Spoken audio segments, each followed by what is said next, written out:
Chapter 319. This old man still remembers that I once told Miss that I would definitely follow Miss lead. Now that Miss has spoken, this old man knows what I should do. Huan Heng's voice was sonorous and powerful. Within it, there was a faint sense of unfulfilled ambition. After parting ways with Huan Heng, Yarrow Moen immediately went to find Yu Qing, hoping that he could take up a position in the military logistics department. In Yarrow Moen's eyes, Yu Qing's ability to manage money was no small matter. Since Ben Lei was busy with military affairs, he couldn't manage the business in Mongyuan at all. The next day, the two old officials went to the barracks to recommend themselves. Yi Junqing naturally treated them politely and arranged positions for them. When they returned to the Yarrow residence, Yi Junqing surprisingly went to find Yarrow Moen. "This prince forgives you." Before Yarrow Moen could get up, Yi Junqing had already sat down with a solemn expression. Although his voice was a bit hoarse, it was even more magnetic. "This is good news. Why did His Highness suddenly show mercy?" Yarrow Moen placed Fluffy on the ground. Fluffy just happened to be lazy, so she just crawled on the ground and fell asleep. When she left Guan Osprey Palace, she had ordered Tingyu to take these two kittens with her. Since she was going to raise them, she should put more effort into it. "You were the one who persuaded Huan Heng and Yu Qing to come, right? Back in the Chu Palace, you had already thought of this step, which was why you sent them to Mongyuan. Now that this prince is stirring up trouble in Mongyuan, it's only logical for them to seek shelter. This prince managed to obtain two loyal officials without any effort. It's all thanks to you." Although Yi Junqing's voice was calm, he was filled with admiration inside. Yarrow Moen's plans were far beyond his imagination. This kind of calm wisdom and foresight was very similar to a person. If Prince forgives Moen because of these two, then how will Prince thank me after reading this letter? As Yarrow Moen spoke, she pulled out the letter from under the tray and handed it to Yi Junqing. Yi Junqing looked at Yarrow Moen suspiciously before casually accepting the letter. When he read the contents, his eyes instantly lit up like stars. The benevolent prince is actually supporting this prince. Yi Junqing was so excited that even the tone of his voice changed. After all, he had seen how the benevolent prince had run around for Yi Hongyi back then. With the benevolent prince's support, Your Highness will have nothing to worry about when we enter the city of Chu in the future. After all, the older generation of princes are all very inflexible. It would be troublesome if they tried to show their loyalty by banging on the pillar. Yarrow Moen's words were light and breezy, but they had resolved the greatest worry in Yi Junqing's heart. In Yi Junqing's eyes, those princes of the older generation were the seniors he respected the most. If he had to fight against them, Yi Junqing knew that he wouldn't be able to bring himself to do it no matter what. "This prince really wants to know how you managed to convince the benevolent prince." Yi Junqing carefully put away the letter, then tucked it into his sleeve. The benevolent prince, Xie Zhong, was one of the seniors he respected the most. Back when they were on the battlefield together, Xie Zhong had saved him more than once. "Law." When Yarrow Moen replied seriously, Yi Junqing sprayed all the tea he had just drunk onto Yarrow Moen's face. Her dainty face paired with 2 or 3 fresh tea leaves gave off a strange sense of beauty. Cao Kuan's army had already set off for several days, but Yi Junqing wasn't in a hurry to attack Ji province. Yi Junqing, who was well versed in the art of war, knew very well that once a battle started, it would be very difficult to stop. If he attacked Ji province now, he would indeed be able to take it before Cao Kuan arrived. However, with Cao Kuan's speed, he would have to fight with him right after taking Ji province. Although he wouldn't lose, his troops would definitely be exhausted. Also, the longer the battle dragged on, the more harm it would bring to the common people. Thus, Yi Junqing chose to end the battle quickly. After all, these were the people of Great Chu. Yi Junqing would do his best to reduce the damage to the minimum. Huan Heng greatly approved of Yi Junqing's point of view and volunteered to fight the first battle. Yi Junqing naturally agreed. If there was anyone in the court who understood Cao Kuan the most, it was definitely Huan Heng. In order to make Huan Heng feel that he was being valued, Yi Junqing completely delegated authority for the first battle. He would only occasionally enter the barracks to listen to Huan Heng's reports on the situation. Thus, most of the time, Yi Junqing would stay in the Yarrow residence to plan the overall situation. Your Highness, something has happened to Alliance Master Yang. At this time, Yarrow Moen was playing with Fluffy when Tingyu rushed in and reported while panting. What could have happened to him? Yarrow Moen had complete confidence in Yang Nansheng. Unless it was her, Yang Nansheng would never suffer a loss. It's true. When this servant saw Alliance Master Yang, his entire body was like charcoal and it was difficult for him to walk. He almost crashed into a wall, vowed Tingyu. It can't be, right? Yarrow Moen threw away the ball of yarn in her hands and looked towards Tingyu in confusion. Charcoal? She didn't dare to think about it. When Yarrow Moen walked into the study, she was shocked to see Yang Nansheng's naked body. Hurry and get out. Without waiting for Yang Nansheng to speak, Yi Junqing immediately blocked Yang Nansheng's way and shouted at Yarrow Moen. Is Alliance Master Yang's figure so bad that you're ashamed to see others? Yarrow Moen ignored Yi Junqing's warning and swaggered in. Who said this Alliance Master's figure is bad? How is this called bad? Yang Nansheng's temper flared up. He suddenly pushed Yi Junqing away and bent his arms, revealing a six-pack on his abdomen. It was very pleasing to the eye. It really is not bad. Cough cough. Did Alliance Master just come back from digging coal? Yarrow Moen had originally wanted to praise Yang Nansheng's figure, but when she saw Yang Nansheng's face that was as black as charcoal, all the words of praise were stuck in her throat. If this Alliance Master is really that poor, it's all your fault. It was clear that Yang Nansheng was in a very bad mood. At the side, Yi Junqing saw that Yarrow Moen's eyes were fixated on the six-pack on Yang Nansheng's abdomen, so he immediately took off his robe and draped it over Yang Nansheng. Prince also has it. Yarrow Moen looked towards Yi Junqing teasingly, but Yi Junqing blushed and glared back at her with disdain. Back to the main topic. Who's so capable as to injure the Grand Alliance Master to this extent? Yarrow Moen restrained the playfulness in her eyes and asked this question seriously. Ice Soul. That guy actually used a hidden weapon. However, it was truly powerful.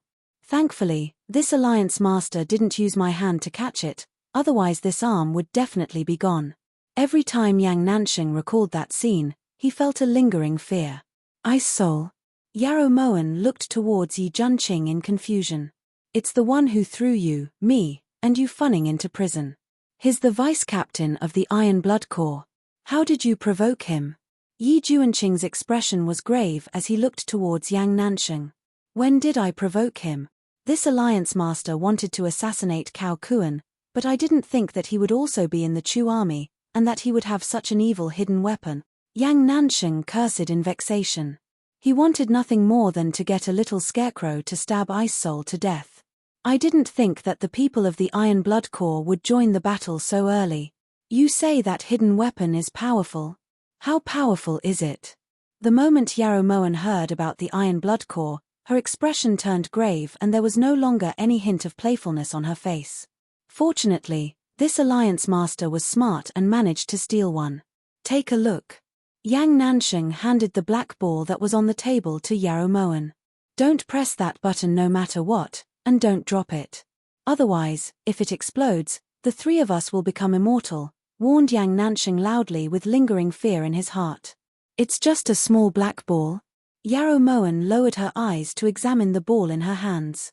It's best if you don't take it. It'll be bad if you accidentally touch a mechanism. As he watched Yarrow Moen spin the black ball around, Yi Junqing was afraid that she would accidentally press the button, so he reached out to grab it. What's wrong with me taking a look? It's not like I'll die if I take a look. Yarrow Moen still hadn't figured it out, so she naturally wouldn't let go. Chapter 320. I already said it's dangerous. What are you looking at? Hand it over.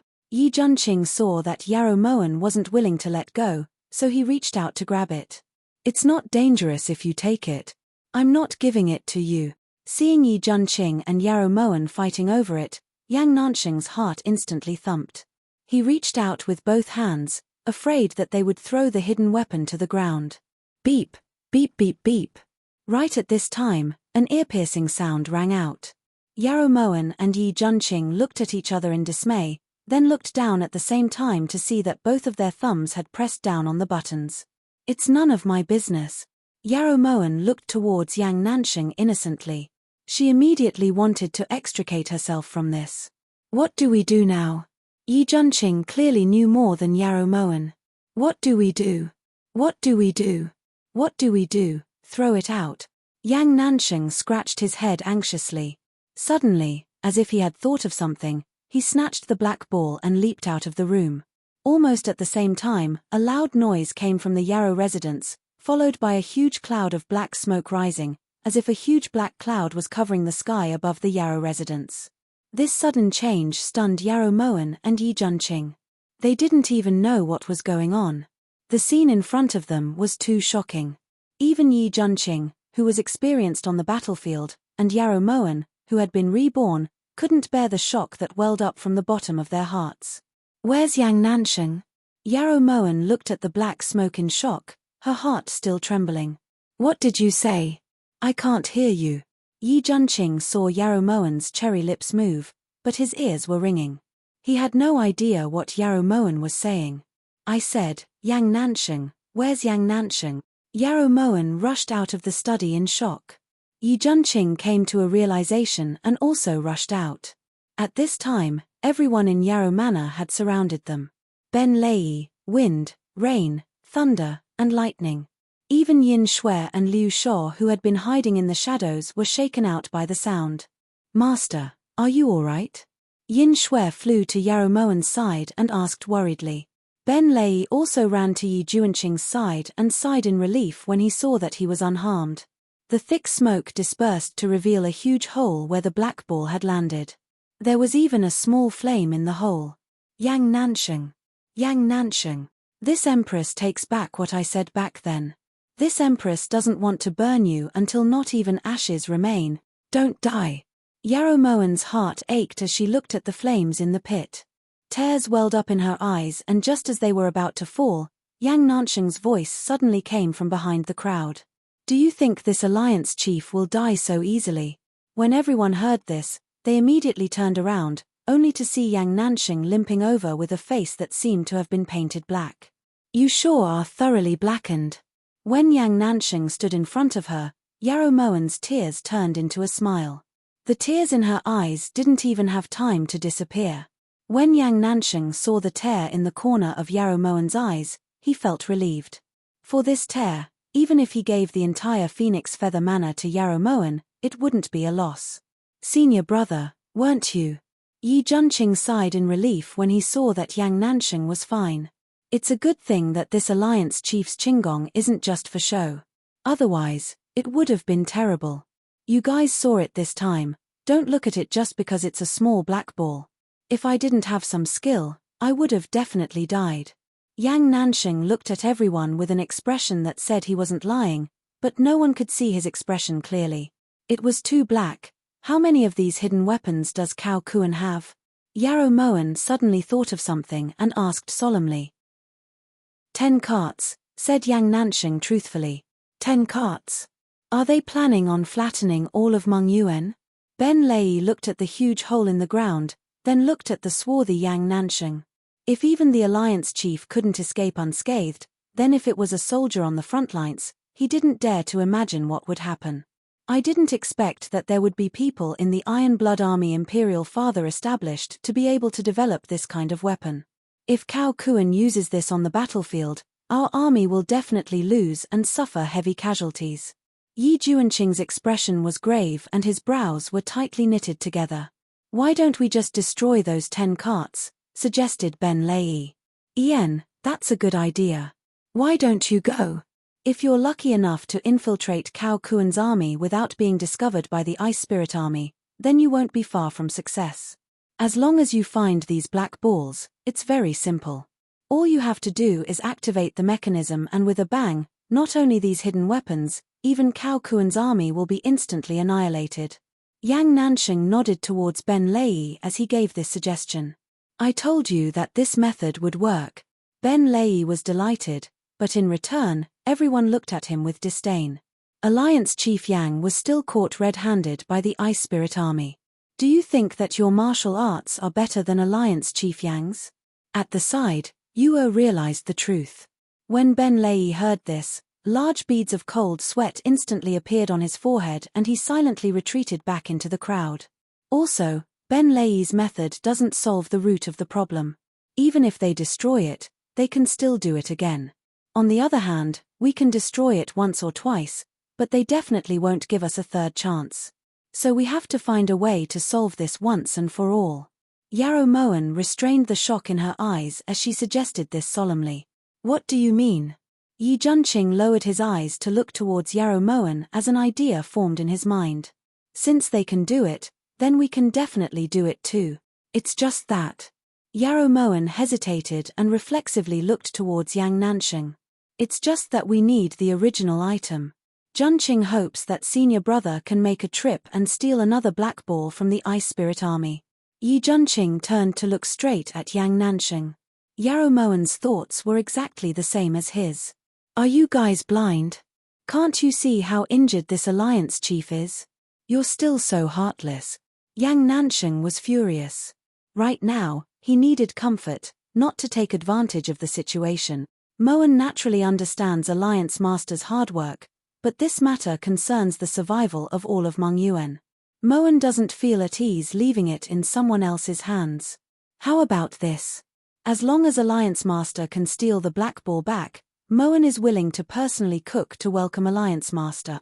Yarrow Moen vowed.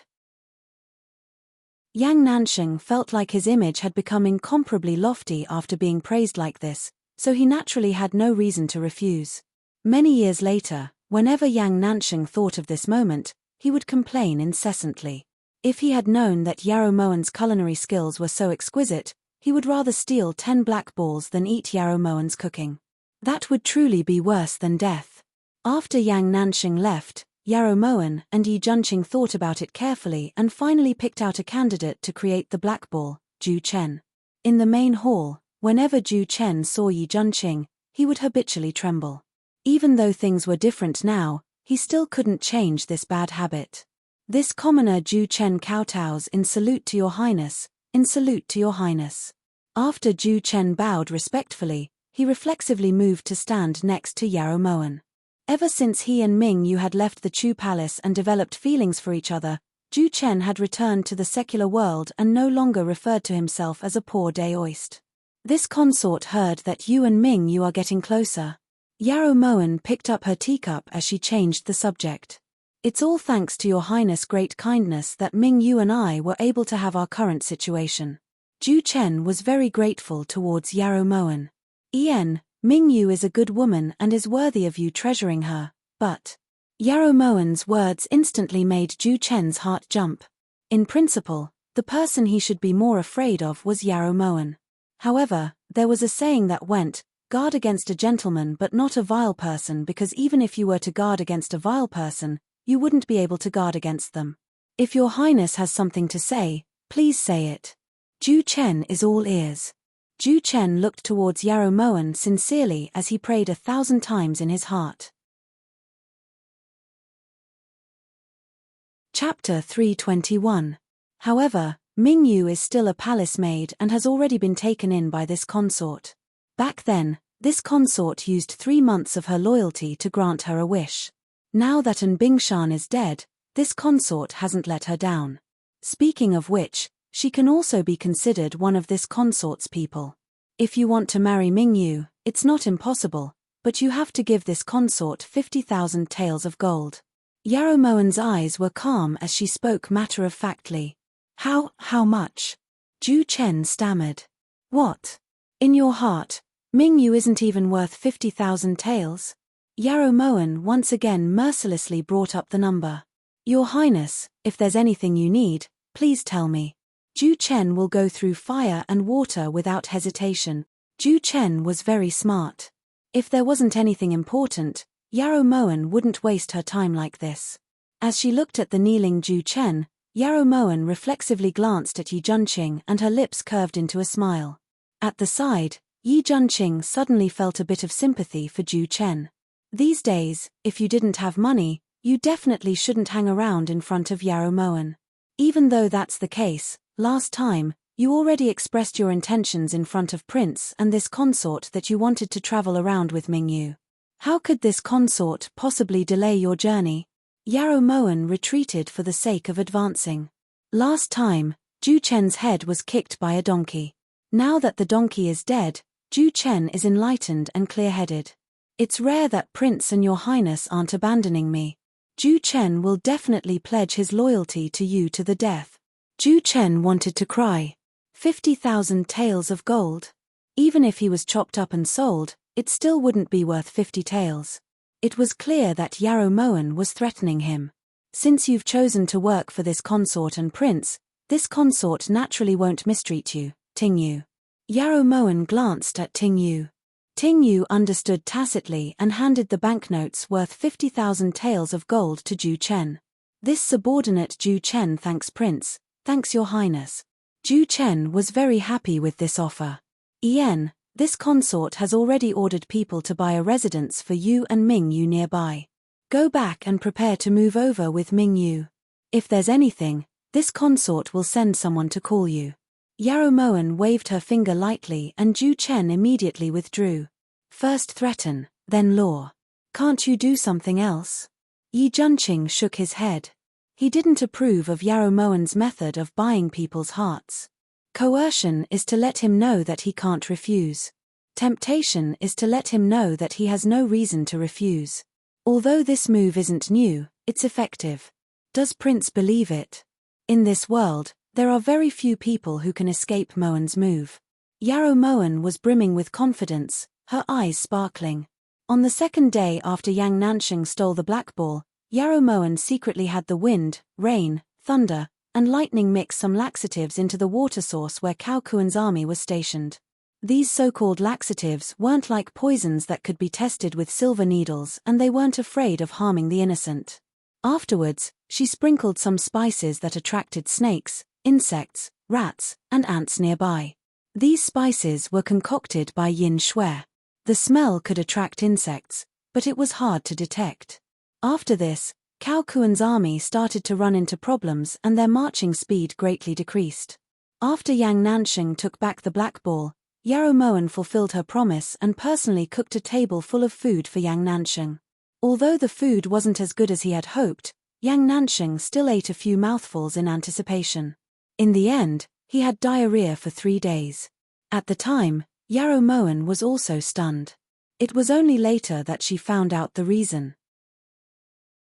It turned out that Yarrow Moen had mistakenly used the leftover laxatives as seasoning. Since they had the original item, the next step was to analyze the contents and do as she said. However, when Yarrow Moen handed the black ball to Ju Chen, a small problem occurred. There's actually such a large pill in this world. The second Ju Chen received the black ball, he bit it without hesitation. As a result, his front teeth cracked. This black ball is a type of hidden weapon and it's extremely powerful. Fortunately, Alliance head Yang managed to steal 5 of them. If you go to an open area and detonate one, you'll know how powerful it is. The battle between Mengyuan and Ji province is inevitable.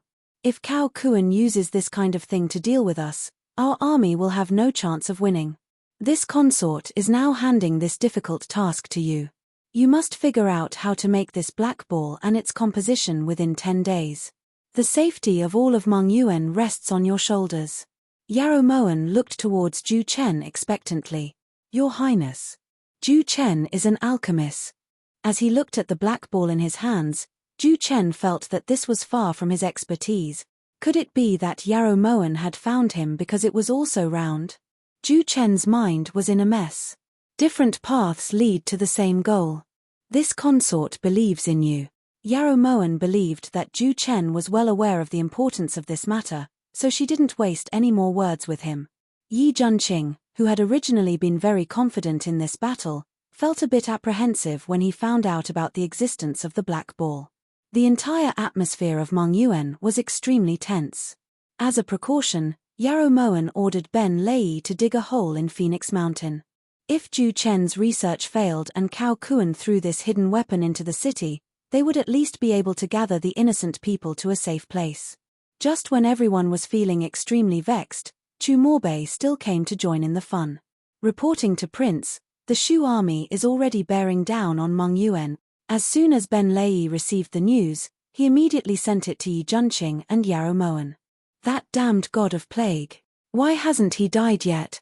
Yarrow Moen was infuriated as soon as she heard this. Sending troops at this time clearly wasn't to help. Will he launch a pincer attack with Cao Kuan? Yi Junqing's brows were tightly furrowed. If that was the case, then there was nothing he could do to save the situation. He's not that stupid. Yi Hongyi didn't give him any benefits. Even if Yi Hongyi did, he might not accept it. Also, Moen still has 2 of his silk scrolls. Yarrow Moen had studied this person to the bone, but she still didn't think much of Chu Morbei. There's no guarantee that he won't go back on his word. Yi Junqing was clearly more nervous than Yarrow Moen. After all, he was the one carrying the flag right now. If the army was defeated, it didn't matter if he died, but he couldn't drag Yarrow Moen down with him. He couldn't drag down the people who were already living peacefully in Meng Yuan. I'm not worried that he'll go back on his word. He can't afford to lose face like this. However, since he's chosen to stir things up while we're at daggers drawn with Yi Hongyi, he definitely has some sort of scheme. As for what it is, we'll only know once we meet. Yarrow Moen's expression darkened slightly. She truly didn't have a single good impression of Chu Morbei. He was two-faced and ruthless, not at all comparable to his younger brother. When Yarrow Moen thought of Chu Morshin, her lips curved into a faint smile. She wondered if the clothes she made would fit him. Master wishes to see Chu Morbei?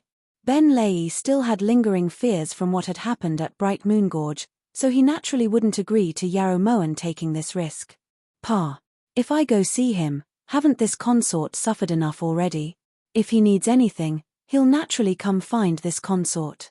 Yarrow Moen told herself that when it came to Chu Morbei, unless it was written in black and white, she couldn't trust even a single punctuation mark. Seeing how confident Yarrow Moen was, Yi Junqing also felt slightly more at ease. Thus, even though Chu Morbei's army was pressing down, Yarrow Moen's side didn't react at all. There wasn't even a single person to negotiate with them. Inside the tent, Chu Morbei was currently stroking a beloved dog called the Husky that had been sent over as tribute from Nanxiang. He hadn't actually named it Little Who's on purpose. It was just that after Chu Morbei found out that this type of dog was called the Husky, he casually named it Little Who's. Imperial older brother, if you don't like furry things, why do you still keep a dog? Chu Morshin couldn't help but ask when he saw Chu Morbei's extremely restrained expression. Chapter 322. Who said this crown prince doesn't like furry things? Chu Morbei didn't think much of it. Little Who's doesn't even shed fur, yet you blow on his hand after touching it. He doesn't even know what you're blowing on. This really hurts Little Who's pride. Muttered Chu Morshin in a low voice. Doesn't shed fur? Look at what this is. What is this? Damned Yarrow Moen, if she didn't have a cat, this crown prince wouldn't have a dog. Chu Morbei's devilishly handsome face was currently puffing up his cheeks to blow on the dog fur on his hand. I knew you didn't have good intentions in raising a dog. Chu Morshin managed to get the truth out of him. That's right. Your imperial brother, I, have bad intentions. Against someone like Yarrow Moen, even bad intentions aren't enough. He actually managed to convince Han Genie. How infuriating. When I see Han Genie in the future, watch how I belittle him. What a perverted and heartless thing. Whenever Chu Morbei thought about Han Genie betraying him, his face instantly darkened. Awoo! Just as Chu Morbei was gritting his teeth, Little Who's rubbed against him as if it understood human nature. What are you doing? When Chu Morbei saw Little Who's rubbing against him, he jumped up and looked towards Little Who's in alarm. He really wasn't afraid of furry things, but he was afraid of their fur fluttering around. Imperial brother, you're scaring it. Chu Morshin shook his head when he saw Chu Morbei stumble back like he had seen a ghost. He walked over to Little Who's and patted its head. Don't be afraid, I'm here to spoil you. Compared to Chu Morbei, Chu Morshin clearly doted on this husky more. At this moment, Huangfu Juanxiu, who had just walked in, happened to see this scene. He sighed inwardly. Other people raised dogs to enjoy themselves, but Master raised dogs to suffer. Reporting to Master, Meng Yuan hasn't made a move yet. Huangfu Juanxiu had sent people to infiltrate Meng Yuan. According to the scouts, Yarrow Moen's attitude towards the Shu army was extremely calm. She was so calm that it was beyond what Chu Morbei could handle. She really can endure. Good. This crown prince will see how long she can endure. Pass down the order. Retreat, ordered Chu Morbei sternly. Retreat. Huangfu Juanxiu was speechless. They were going to retreat just like that. Then why did they come with such great fanfare? Could it be that he was here to admire the scenery? Even though Huangfu Juanxiu had his doubts, he still followed Chu Morbei's orders and withdrew the army from the border the next day. Chu Morshin, on the other hand, insisted on entering Meng Yuan, but in the end, he was forcefully dragged back by Chu Morbei. In front of the cave on Phoenix Mountain, Zhu Chen was holding the thing that resembled a grey rat in his palm as he looked at Yarrow Moen and Yi Junqing standing behind him with a solemn expression. "This is the thing you developed?" asked Yarrow Moen as she looked at the rat in Zhu Chen's hands. This subordinate felt that the black sphere was too boring, so I specially changed its shape. This way, it'll look more comfortable. Zhu Chen was very pleased with himself. He was very proud of the thing in his hands. Is it comfortable? Yarrow Moen turned to look towards Yi Junqing. This prince doesn't know if this thing is comfortable or not, but if the results aren't satisfactory, then this prince will definitely make Zhu Chen uncomfortable, replied Yi Junqing in a low voice. As he looked at Zhu Chen, his eyes darkened even more as he cursed inwardly. Preposterous. Are you playing with a child right now? Yarrow Moen looked towards Zhu Chen with slight sympathy. She wasn't sure if Zhu Chen would be able to develop a hidden weapon that was as effective as the Black Sphere in 5 days. Masters, please stand back. This subordinate is going to throw the arrow burst rat now. What an elegant name, Zhu Chen thought to himself. It really is cheap, that's how Yi Junqing understood it. However, when everyone saw the power of the arrow burst rat, they were all stunned.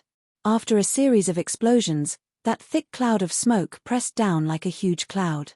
It was so shocking that everyone was speechless. Just as everyone was jumping in joy, the thick fog gradually dissipated. The scene that everyone had been waiting for didn't appear as they had expected. All they saw was a deflated arrow burst rat lying in that palm-sized hole in the ground. The thunder is loud, but the rain is small. Ben Lei shook his head and turned to leave. Rats have always had the ability to dig holes. This one of yours clearly isn't up to standard. Feng Lin spoke on behalf of wind, rain, thunder, and lightning. Then the 4 of them shook their heads and turned to leave. This prince has nothing to say to this rat, but this prince has to remind you that there are only 5 days left. Yi Junqing looked towards Zhu Chen coldly. His voice was so deep that it made people want to cry. He shook his head and turned to leave. Your Highness, this subordinate isn't done yet. It wasn't until Yarrow Moen walked in front of Zhu Chen that he found an opening to explain. Of course you aren't done. The one that's done is just this rat. Yarrow Moen was a bit disappointed. After all, she had high hopes for Zhu Chen. It really isn't done yet. Aya, don't go. Don't go. If you don't believe me, Zhu Chen will show you. When Zhu Chen saw that Ben Lei, who had left first, was about to leave, Zhu Chen didn't care anymore. He immediately pulled Yarrow Moen and ran in the direction everyone had left in. Zhu Chen, what are you doing? When he saw how Zhu Chen was pulling Yarrow Moen's hand without any misgivings, Yi Junqing was enraged. This was called insubordination, understand? Men and women shouldn't touch each other, understand? Zhu Chen's actions drew everyone's attention. Even Yin Shui, who had been hiding in the shadows, appeared and charged towards Zhu Chen. Just as Yin Shui was about to grab Zhu Chen's collar, Zhu Chen suddenly pressed the button in his hand. Another rumbling sound rang out, causing everyone's eardrums to hurt. Immediately after, scorched earth began to fall from the sky. The sky was dark and the air seemed to be on fire, so hot that it was hard to breathe. At this time, Zhu Chen, who had been using Yarrow Moen as a shield, had been burned in quite a few places on his back. The one with the lightest injuries was Ben Lei, who had been the first to leave. The wind, rain, thunder, and lightning that had been protecting Yi Junqing during the explosion were also injured to varying degrees. Yin Shui was slightly better off, only her clothes had been burned. However, this result caused everyone to be flabbergasted. The palm-sized hole that the shriveled rat had originally been lying in was now big enough to hold more than 3 water buffaloes. There was even a flame burning inside. When everyone saw this, they applauded in shock. Ben Lei's eyes were even brimming with tears. "Ouch, it hurts, it hurts. Hurry and put me down." Ben Lei picked up Zhu Chen excitedly, but he didn't expect to touch the wound on his back. "If it hurts, then let it hurt. Let it hurt and be happy." "Zhu Chen, good job," cheered Ben Lei. "This is a success." Yi Junqing was extremely excited when he saw this scene. His heart that had been hanging in his chest finally relaxed. "Yen, it's a success. We don't have to worry about Ice Soul's black ball anymore." Yarrow Moen nodded slightly with tears in her eyes. After they returned to the Yarrow residence, Zhu Chen finally explained why his arrow explosion rat had first released a thick fog before exploding. This subordinate feels that Ice Soul's black ball has a very big flaw. If the person who pressed the mechanism didn't run fast enough or didn't throw it far enough, it's very likely that they would injure themselves. However, the arrow explosion rat is different. It allows the user to freely press the mechanism and control the time. As for that smoke from before, this subordinate can mix in all sorts of drugs, chili powder, and all sorts of other things that can drive people crazy. If the enemy puts up a desperate resistance, then it won't be too late for us to activate the mechanism. This subordinate feels that if they can surrender, then they won't be killed. Zhu Chen's words touched Yi Junqing's heartstrings. They were all soldiers of Great Chu, so unless he had no other choice, he really didn't want to meet them on the battlefield. Chapter 323. The appearance of the arrow explosive rat caused Zhu Chen to instantly become the most popular person in Mengyuan. Because of this, Yi Junqing made him the assistant general. His responsibility was to research and develop all kinds of weapons that could be used against the enemy. In Yi Junqing's opinion, if a person in this position had a benevolent heart, it would be a blessing for a general. Zhu Chen clearly did. On the second day after the threat of the Hail Soul Black Sphere was removed, Yarrow Moen received news that Chu Morbei had withdrawn his army. Perhaps Chu Morbei knows the power of the arrow explosion rat, so he doesn't dare to provoke us anymore. Ben Lei's smug expression made Yarrow Moen feel rather disapproving. The so-called showing off when one gets too cocky was a perfect example of Ben Lei's current state. How can you be so sure that Chu Morbei doesn't have a stronger weapon? Even if you didn't, you should know the origin of the arrow explosion rat. If we hadn't stolen the Ice Spirit's black ball, we wouldn't have been inspired like this. There's a saying that there is no best, only better. Arrow explosion rats are the same. There's no strongest, only stronger, said Yarrow Moen solemnly, her brows knitted together. You don't think that Chu Morbei would retreat for no reason? Asked Yi Junqing doubtfully when he saw Yarrow Moen's serious expression.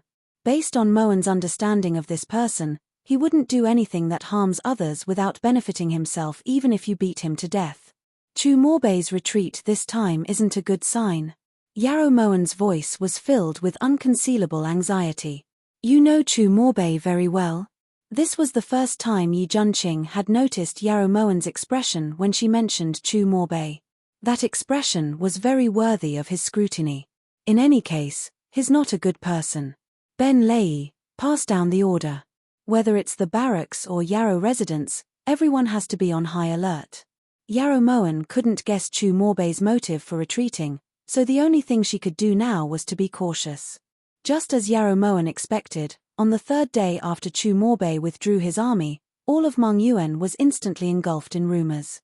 The common people on the streets were all saying that Chu Morbei had withdrawn his army because Yi Junqing had promised to make Mengyuan part of Shu's territory after the war. The rumors were spread in a very logical manner, as if the common people had personally attended the negotiations.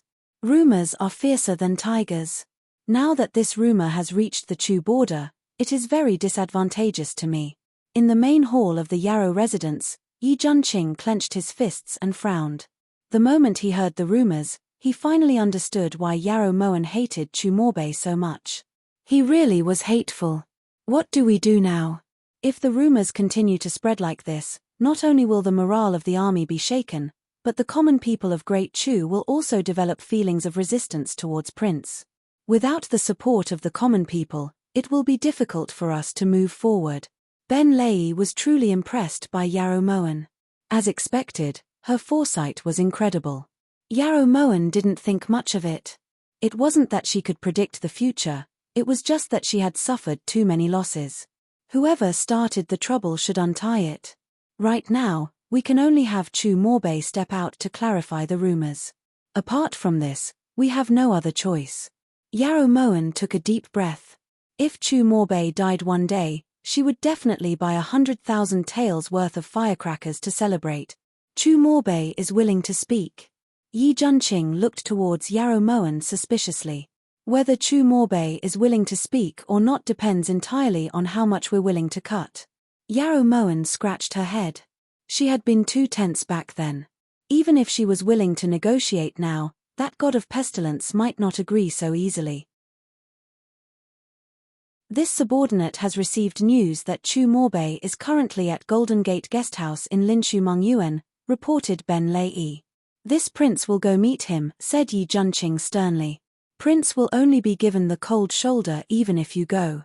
Unless Chumorbe is willing, he might not be willing to meet us even if he's very close. It looks like we need a lobbyist. When Yarrow Moen saw Yang Nansheng, who had just walked in, she was suddenly enlightened. Ahem. This alliance chief probably came at a bad time. Then I won't disturb you any longer. You guys continue chatting. Yang Nansheng understood Yarrow Moen the best. With just a glance, Yang Nansheng knew that if he didn't leave now, then when would he? Alliance chief wouldn't just leave us in the lurch, right? Yarrow Moen's voice was so gentle that it seemed like water could be squeezed out of it, but when it landed in Yang Nansheng's ears, it was like a ghost that made his insides tremble. Please, this alliance chief and that Chumorbe don't have anything going on, cough cough, don't have any friendship. Yang Nansheng turned to look towards Yarrow Moen with a bitter expression. Even though it was bitter, it was the most beautiful bitter expression in the world. Alliance chief might not have any friendship with Chumorbe, but alliance chief definitely has a very deep friendship with Han Genie. Yarrow Moen hit the nail on the head. If there wasn't a middleman, Yarrow Moen believed that this negotiation with Chumorbe would definitely be a complete loss. And the only person who could mediate between them was Han Genie. Yarrow Moen, you have to be honest. Yang Nansheng looked towards Yarrow Moen solemnly. He couldn't wait to hide from Han Genie, so why would he deliver himself to him? This happened suddenly. Moen also knows that when Alliance Chief sees Han Genie, it's like a mouse seeing a cat. What should we do? Right now, rumors are spreading everywhere. If we don't suppress it, the consequences will be hard to predict. Alliance Chief also doesn't want to see Prince suffer a crushing defeat because of a momentary lapse in judgment, right? Yarrow Moen's words made Yang Nansheng unable to find a window. This momentary lapse in judgment was to get to know you. Yang Nansheng ground his teeth in anger. Moen's thoughts just happened to be the opposite. Being able to get to know Alliance Chief is Moen's good fortune from several lifetimes. Yarrow Moen said with incomparable sincerity. If it was possible, Yarrow Moen even wanted to get to know a few more Yang Nanshengs. After all, this kind of golden master was hard to come by. Under Yarrow Moen's carrot and stick tactics, Yang Nansheng finally nodded. As expected, Yang Nansheng was very efficient. On the second day after Yang Nansheng left, Yarrow Moen received an invitation from Golden Gate. The time was set to be at 5 o'clock that day. This prince must go. After the incident at Bright Moon Gorge, Yi Junqing swore to himself that he hadn't been able to properly protect Morshine in this life. Now, he definitely wouldn't let Moen suffer even the slightest bit of harm. Prince's status is no longer the same as before. Unless the sky collapses, Prince cannot leave Mongyuan. Otherwise, people with ulterior motives will be able to take advantage of you. Yarrow Moen's expression was solemn. But, Prince, don't worry. Moen will bring Yin Shui with her. Also, with Yang Nanxing there to look after her, nothing will happen to Moan. When Yarrow Moan sensed the worry in Yi Juanqing's eyes, her lips curved into a relieved smile. But this prince doesn't understand. Why would Chu Morbei want you to bring Fluffy and Jewel? This is clearly a negotiation, so why are you bringing 2 cats? In the end, Yi Juanqing was still worried about Yarrow Moan, so he didn't give up on accompanying her. What would the Grand Crown Prince of Great Shu do to 2 cats? In any case, Moan promises you that she'll definitely return safely. How about it? Yarrow Moan vowed. How can this prince believe your words? Muttered Yi Juanqing. Moan doesn't feel like her words are very trustworthy either, but Moan has promised Prince before. Which one has Moan not fulfilled? Her clear eyes were like the stars in the night sky, dazzling and beautiful. Yi Juanqing froze for a moment, then nodded blankly. It wasn't until Yarrow Moan left that Yi Juanqing reacted. Yarrow Moan, which one of the things you promised this prince? A resentful voice resounded in the air above Yarrow residence. Yi Juanqing stood at the door with his hands clasped behind his back, his eyes filled with sorrow. Golden Gate, Imperial Residence. A loud bang broke the silence of the bedroom. What a top-notch gold-plated dragon and phoenix lampshade. It's not easy to earn money these days. Crown Prince has to prioritize the suffering of the common people. Han Genie, dressed in black, dodged the lampshade that Chu Morbei threw at him. His eyes were filled with regret on his bronze face. It's true that earning money isn't easy, but stealing money isn't that hard. Also, if your heart ached, why didn't you accept it earlier? It can't be that your hands and feet are crippled, right? Chu Morbei sat upright on the couch as he looked towards Han Genie coldly. Chapter 324. Regarding Bright Moon Gorge, it was this sovereign who didn't fulfill his promise. At worst, this sovereign will grant you another wish. This time, no matter what you ask for, this sovereign will definitely not go back on his word. Han Genie vowed solemnly. Morbei has heard this no less than 10 times. If I knew you were such a shameless fellow, Morbei wouldn't have saved you back then. Chu Morbei also started to bring up the past more than 10 times. Aya, I've already saved you. Are you going to throw this sovereign back into the well? Also, don't tell this sovereign that you don't want to negotiate with Yarrow Moan. Otherwise, would you have agreed as soon as Yang Nanxing brought it up? Said Han Genie resentfully. Morbei admits that he doesn't have the ability to throw you back into the well, but if sovereign falls into the well again, do you think Morbei will save you? Chu Morbei continued to curse. This sovereign does want to, but unfortunately, there's only one celestial point. This sovereign has already ordered people to level it. Han Genie's words seemed to contain some regret.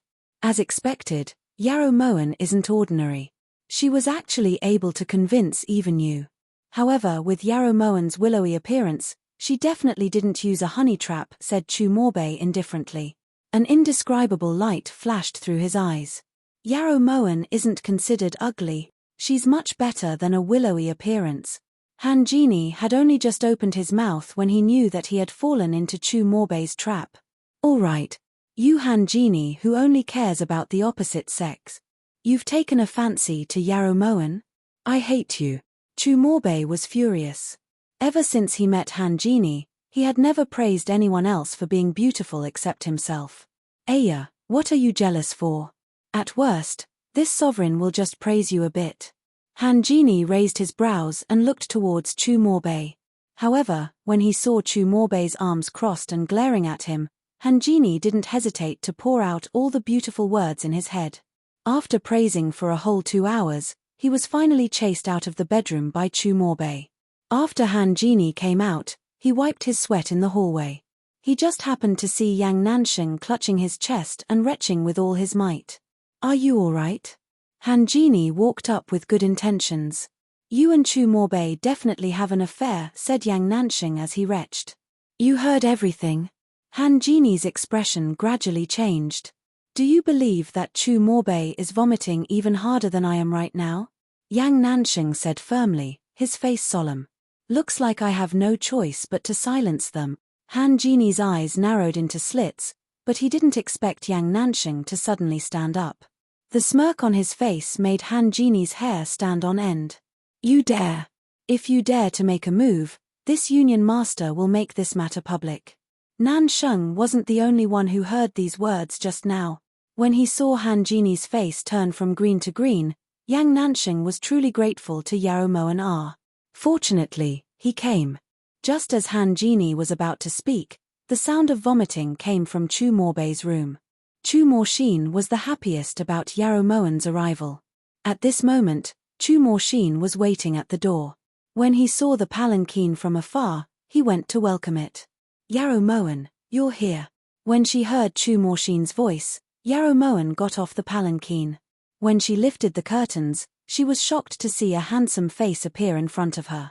Of course I'm here. Did you miss me? Yarrow Moen's smile came from the bottom of her heart. Her hand carelessly rested on Chu Morshin's shoulder. You've grown taller again. Ian, when do you think we'll meet again? I'll have you make a few clothes for this prince. Look, the clothes you made last time were too small. Chu Morshin pouted and fiddled with his sleeves. They really were a lot smaller. Do you think Moen is a wet nurse who serves you? Yarrow Moen found it a bit funny. It was clearly him who had grown taller, yet he was blaming her. This brat's ability to say one thing but mean another was getting better and better. Isn't that so? Chu Morshin countered with a question in a deadpan manner. What he got in return was a bout of stir-fried chestnuts. When the two of them walked into the main hall while fighting, an enormous creature suddenly charged over. Yarrow Moen was shocked, but Yin Shui was already standing in front of her. However, the enormous creature wasn't charging at Yarrow Moen, but Fluffy and Jewel, who were in Ting Yu's arms. Close the door. Don't let Empress Chu's pets get lost. Chu Morbei crossed his arms and spoke lightly. Little Ha, hurry and come back. When he saw the husky chasing Fluffy and Jewel all over the place, Chu Morshin became a bit anxious. How could he have forgotten about Imperial older brother's bad intentions? Imperial younger brother, can you stop the cat from chasing the mice? Chu Morbei, who was watching excitedly from the side, said resentfully. The meaning behind his words was that it was only right and proper for a dog to chase a cat. When Yarrow Moen saw Fluffy and Jewel frantically running for their lives, her heart ached to the extreme. When had her darlings ever been bullied like this? Meanwhile, Han Genie and Yang Nansheng, who were also sitting in the room, stood in a sufficiently safe corner and watched this cat and dog fight with great interest. Yin Shui. Yarrow Moen was furious. Yin Xiong. When Yarrow Moen called out Yin Shui, Chu Morbei also called out Yin Xiong without hesitation. The enormous main hall could accommodate 1 dog, 2 cats, and 8 people at the same time. It was easy to imagine how cramped it was. Just as the two sides were in a deadlock, a qualitative change suddenly occurred in the cat and dog fight. Fluffy and Jewel each occupied a high ground and their expressions changed from their initial panic to one of contentment. What made Yarrow Moen even more proud was that these 2 cats would occasionally wave their claws and leave bright red claw marks on Little Ha's nose. Awoo, Little Ha was in pain. Yarrow Moen, Little Ha is very pitiful. Chu Morshin looked at Little Ha with slight heartache. It can't be helped, it asked for it. Yarrow Moen shrugged and mimicked Chu Morshin's tone, but her eyes subconsciously glanced towards Chu Morbei, whose face had already darkened. Little Ha, come back. When Chu Morbei saw that Little Ha wouldn't be able to gain any advantage, he sternly called him back. When Little Ha heard this, he naturally didn't continue fighting and immediately ran back to Chu Morbei's side. Meanwhile, Fluffy and Jewel jumped down from the high ground like victorious generals and swaggered over to Yarrow Moen's jade feet. They proudly rubbed themselves against them a few times before Ting Yu carried them back. Yarrow Moen, even the cats you raise are so crafty. Chu Morbei slowly sat down and looked at Yarrow Moen in an unfriendly manner. Your Highness Crown Prince is exaggerating. Everyone here can testify that this consort's cats were only trying to protect themselves. Yarrow Moen had won the first battle, so she felt much more confident. Her clear eyes looked straight at Chu Morbei. When Yarrow Moen said this, everyone looked at Little Ha's bloody nose and fell silent. Let's get back to the main topic. A certain servant said that you wish to meet with this crown prince to discuss in detail the matter of you drugging this crown prince. When he said this, Chumorbei suddenly felt his stomach churn and his teeth feel extremely uncomfortable. That's what a certain servant said. But from what this consort knows, it's to discuss in detail the matter of Mingshui Gorge. Yarrow Moen retorted. At the side, Hanjini was enraged. I have a name. Who is a certain servant? Also, I didn't say anything. What matter of Mingshui Gorge? This crown prince doesn't remember. Chumorbei refused to admit it. If it wasn't for the matter of Mingshui Gorge, would crown prince have a toothache? Morshin, your clothes are really too small. Yarrow Moen purposely pulled Morshin over and looked towards Chumorbei meaningfully. Chumorbei naturally saw through this kind of blatant threat. You guys were chatting nicely, so why did you mention this prince's clothes? Oh right, when did Imperial older brother have a toothache? Morshin looked towards Yarrow Moen, then glanced at Chumorbei. At the time, he was so heavily injured that he couldn't get out of bed, so he naturally didn't know about that exciting past. Cough cough. Speak, what do you want this crown prince to do? Chumorbei looked towards Yarrow Moen and spoke seriously. I hope that your highness crown prince can appear in Mongyuan and dispel the rumors. Yarrow Moen spoke directly. What rumors? Chumorbei had expected that Yarrow Moen would come to beg him, so he laughed.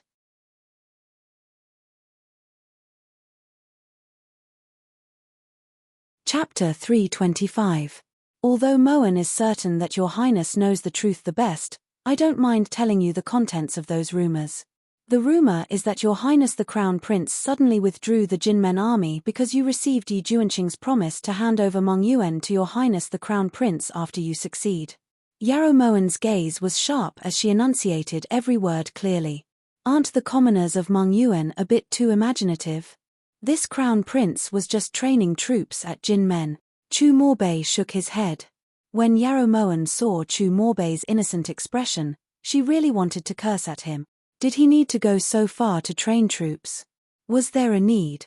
Although your highness the crown prince didn't mean it, you've still brought trouble to this consort and the esteemed prince, so Moen hopes that your highness the crown prince can deign to come to Mongyuan and show your face in front of the common people of Mongyuan. Yarrow Moen forcefully suppressed her anger and spoke in a gentle voice. What do you mean by show my face? Chumorbei looked towards Yarrow Moen with interest and smiled mischievously. It means that this consort would like to invite your highness to personally appear in Mongyuan to refute the rumors, explained Yarrow Moen patiently. This crown prince doesn't have that obligation. Chumorbei crossed his slender legs and shrugged. He spread his arms with a playful expression. This consort naturally won't let your highness make this trip in vain. As long as your highness agrees, this consort is willing to give 500,000 taels of gold as thanks. Yarrow Moen threw a stone to test the waters.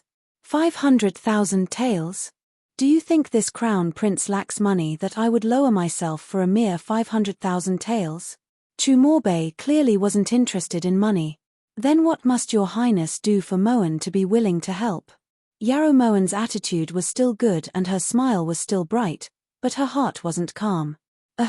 On account of the fact that Supreme Lord Han and the chief of the Wulin Alliance have stepped forward to mediate, Mo Bei will not embarrass the Chu Empress. However, I do have a condition. If the Chu Empress is willing to return the 2 silk scrolls signed by this crown prince to this crown prince, and then give the Yarrow Manifest Company's iron mine in the secluded mountains to Great Shu, this matter is not without discussion. Yarrow Moen knew that Chumorbei would ask for an exorbitant price, but she didn't expect him to ask so much. The contents of the 2 silk scrolls were about the ownership of Mongyuan and the need for an army of 100,000. If they were returned to Chumorbei, then Mongyuan would become ownerless and Chumorbei would have to send an army again. As for the army of 100,000, it was an unexpected gain, so Yarrow Moen didn't mind. However, there was a sizable amount of iron ore in Serene Mountain, so she definitely couldn't give it up. Your face is really valuable. At the side, Yang Nanshan glanced resentfully at Hanjini. How much is your face worth? Hanjini retorted disapprovingly. I have nothing to do with him. You're asking for a beating. In order to avoid embarrassment, Han Jini and Yang Nansheng found an excuse to leave the main hall. The atmosphere in the room grew increasingly tense. Chu Morshin, who was sitting next to Yarrow Moen, couldn't bear to watch any longer. "Brother, aren't you being a little harsh?" Chu Morshin felt very helpless about his position, but even so, he still wanted to stand on Yarrow Moen's side. "At such a young age, what do you know about being harsh? Bring little Ha out." Chu Morbei knew that with his younger brother present, some words were hard to say. Chu Morshin naturally didn't want to. Fortunately, Yarrow Moen had the same thoughts. After all, some words that weren't suitable for children weren't easy for Chu Morshin to hear. Thus, after Chu Morshin unwillingly brought little Ha out, an intense battle of words began in the room. In the end, the two of them no longer cared about their status or image. From their words, it was impossible to tell that one of them was the Crown Prince of Shu and the other was the Empress of Chu. "Chu Morbei, this matter isn't over." Accompanied by Yarrow Moen's hoarse roar, the door to the main hall was kicked open. Immediately after, Yarrow Moen stormed out with a face full of anger. "If it's not over, then it's not over. Do you think this Crown Prince is scared of you?"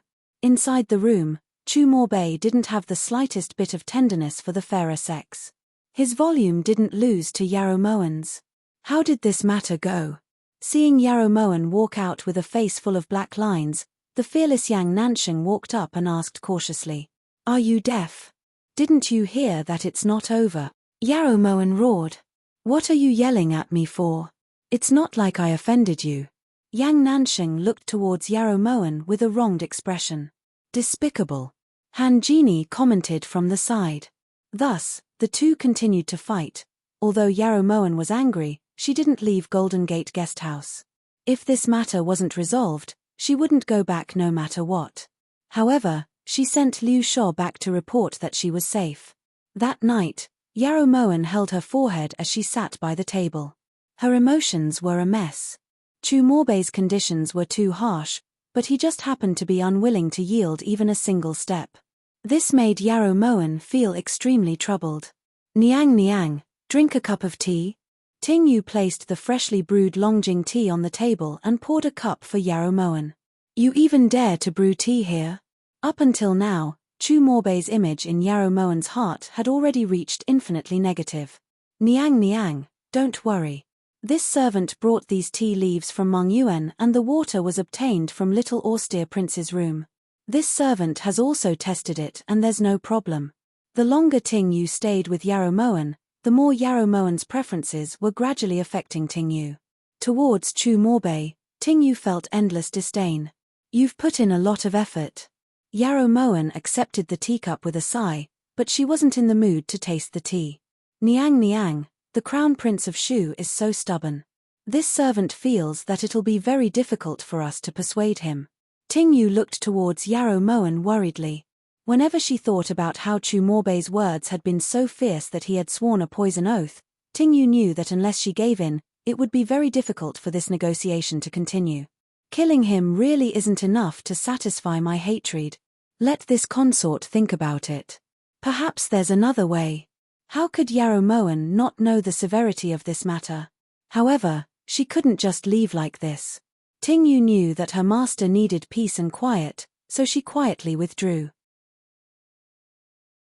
The second Ting Yu left the room, Yin Shui floated down like a ghost. "Niang Niang, austere prince has arrived," reported Yin Shui truthfully.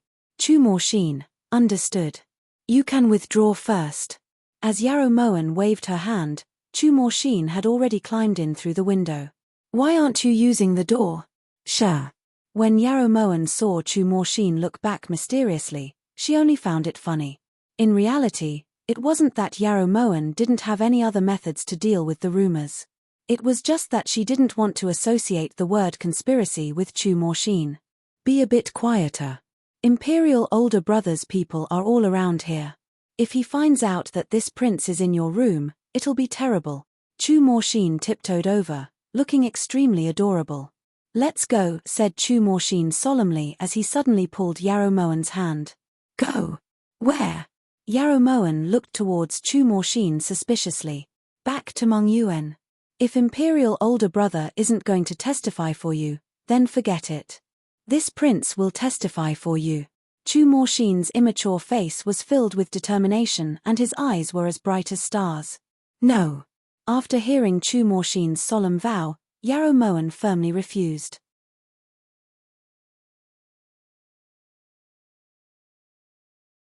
Chapter 326. She knew very well that in the eyes of the people of Meng Yuan, in the eyes of all the people of the world, Chu Morshin and Chu Morbei were no different.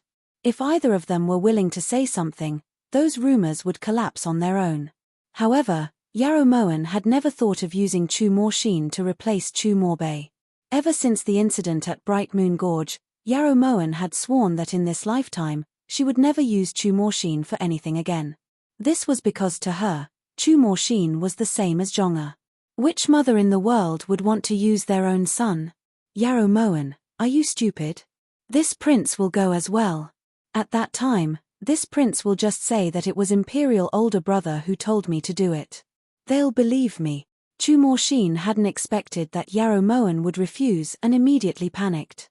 That won't do. You don't need to worry about this matter. This consort naturally has a way to deal with him.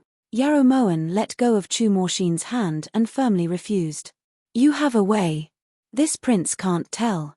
If you don't leave, this prince will go find Yi Junqing myself.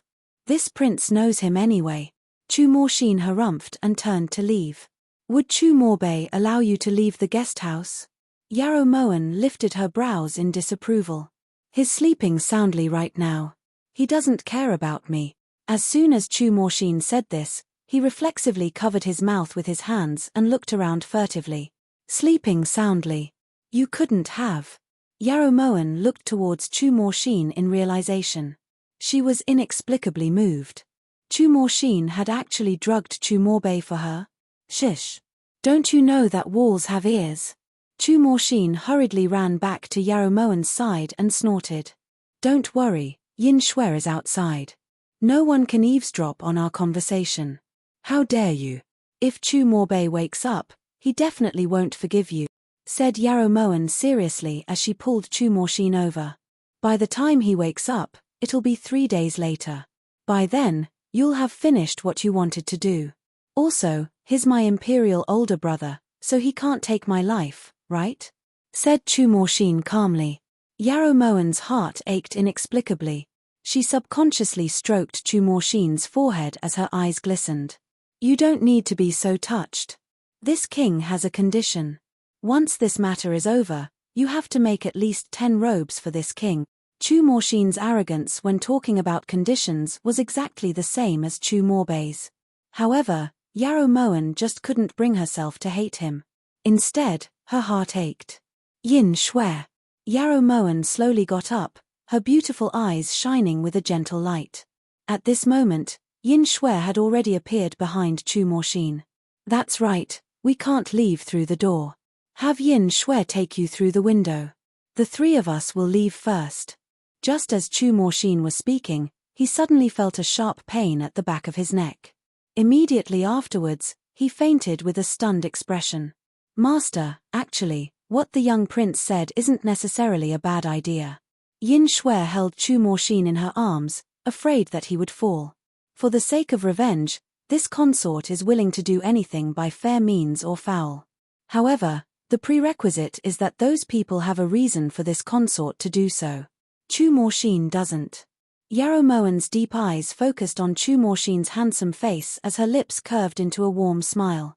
This subordinate understands. This subordinate will send the young prince back right away. Yin Shui nodded, then wrapped her arms around Chu Morshin and left the room. Just as Chu Morshin had said, Chu Morbei only woke up after 3 days. The first thing he did when he woke up was to tie Chu Morshin up and drag him into his room. At this time, Yarrow Moen, who had rushed over after hearing the news, was standing outside in a deadlock with Huangfu Juanxiu. Empress Chu, please don't make things difficult for Juanxiu anymore. The Crown Prince has ordered that unless the Crown Prince gives the order, no one is allowed to enter. Behind Huangfu Juanxiu, Yin Xiong and the soul-severing trio Dreams were standing at the door. What did Chu Morshin do? Why did Chu Morbei tie him up? Yarrow Moen probed. This is Great Shu's internal affairs. Empress Chu seems to be interfering too much. Huangfu Juanxiu naturally wouldn't tell the truth. Chu Morbei, if you dare to touch a single hair on Chu Morshin's head, this consort won't let you off. Yarrow Moen knew that it was hopeless to force her way in, so she just stood at the door and shouted. There was still no movement in the room. Yarrow Moen rubbed her palms together anxiously and paced left and right. In the end, she couldn't take it anymore and charged forward. Just as Huangfu Juanxiu was in a dilemma, the door was suddenly pushed open from the inside. Chu Morshin walked out with his head hung low like a frosted eggplant. Morshin, are you all right? Yarrow Moen couldn't care less about her own status and immediately charged forward. She grabbed Chu Morshin's shoulders with unconcealable urgency in her eyes. My ears hurt. Chu Morshin rubbed his ears as he looked at Yarrow Moen anxiously. Chu Morbei, you inhumane beast. How dare you be so heavy-handed? He's your biological younger brother. Yarrow Moen shouted herself hoarse as she glared at Chu Morbei, who was sitting in the room. It's not Imperial older brother, it's just that you're too noisy and my ears can't take it anymore. Chu Morshin's words caused Yarrow Moen's forehead to instantly break out in a cold sweat. Everyone in the courtyard fell silent. Ting Yu buried her face in her chest. This was too embarrassing. That night, Chu Morbei entered Yarrow Moen's room for the first time. He only stayed for the time it took to make a cup of tea before coming out. In the end, Chu Morbei gave up on the silk contract that stated Yarrow Manifest Company's ownership of the iron mines and Meng Yuan. He only destroyed the other silk contract that he had signed. As for the matter of testifying, Chu Morbei didn't personally go to Meng Yuan. Instead, he sent Huangfu Juanxiu to do it. As the most miserable minister in history, Huangfu Juanxiu hung the silk scroll that stated that Meng Yuan belonged to Yi Junqing in front of his chest and paraded it through the most prosperous streets of Meng Yuan for 3 days before Yarrow Moen finally let it go. From then on, everyone in the world knew that Chu Morbei had a trusted aide named Huangfu Juanxiu who had an excellent figure. Because Huangfu Juanxiu had been paraded around naked, however, what made Yarrow Moen depressed was that the 10 robes she had made for Chu Morshin were stopped by Chu Morbei when they were delivered to the Golden Gate and returned untouched.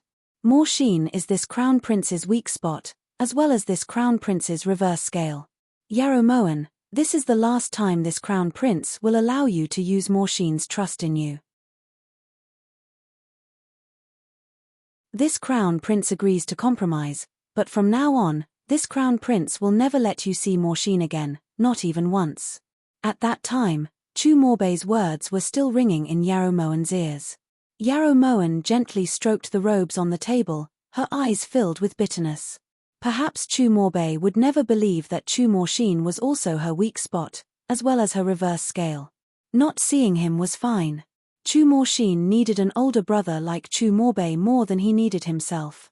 Just as Yarrow Moen was feeling sentimental, the sound of fighting suddenly came from the roof. Yarrow Moen was startled and immediately got up to walk out of the room. She saw Yin Shui fighting with a black-robed man, and Yin Shui was clearly at a disadvantage. Fortunately, there were crouching tigers and hidden dragons in Yarrow Manor. Wind, rain, thunder, and lightning, Liu Shuo, and Yang Nansheng practically flew over at the same time and surrounded the black-robed man. Ice Soul, you must be so arrogant that you treat us like air to dare to barge into Meng Yuan alone, right? Yang Nansheng knew that Ice Soul's martial arts were about the same as his, but if Yin Shui, Liu Shuo, wind, rain, thunder, and lightning were added to the mix, then Ice Soul would be courting death. Your Majesty, don't be afraid. Ice Soul will definitely send you back to His Majesty's side. Ice Soul ignored Yang Nansheng and shot his gaze towards the stunned Yarrow Moen on the ground. Your Majesty. Wanna wants to see His Majesty. They won't let me. Hurry and save me. Yarrow Moen wiped away her tears without hesitation and rushed towards Ice Soul. Unfortunately, he was on the roof, so Yarrow Moen could only stare anxiously. However, that stupid and pitiful look she put on was extremely lifelike, causing everyone to frantically wipe away their sweat.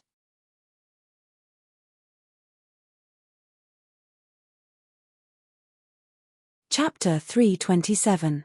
Right at this time, Zhu Chen rushed over with the arrow explosion rat in his hands. "Get out of the way," shouted Zhu Chen. Zhu Chen roared. When everyone saw the item in Zhu Chen's hand, they immediately scattered in all directions at lightning speed. Ice Soul was shocked when she saw a gray-skinned rat flying towards her. Although she didn't know what was going on, she still retreated as quickly as she could. After a loud explosion, smoke and sparks flew everywhere. Everyone choked and coughed. When the smoke dissipated, Ice Soul had already disappeared. "Zhu Chen, what are you showing off for?" Not only did he not die from the explosion, but his strength was also exposed. Now, it will be impossible to beat them with a surprise attack. Ben Lei, who had rushed over later, complained. "It wasn't my idea." Zhu Chen felt wronged and subconsciously glanced at Yi Junqing, who was walking over. Ben Lei naturally understood what Zhu Chen meant and shut his mouth. It was better to avoid trouble. Letting Ice Soul know about the existence of the arrow explosion rat was to make him use the black ball carefully.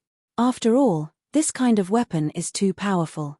Too many people will die tragically on the battlefield. After fighting on the battlefield for so many years, although Yi Junqing didn't care much about life and death, he cared a lot about the lives of his subordinates. A general's success was built on the bones of 10,000 people. Yi Junqing had never thought about using the lives of his soldiers to create his legend.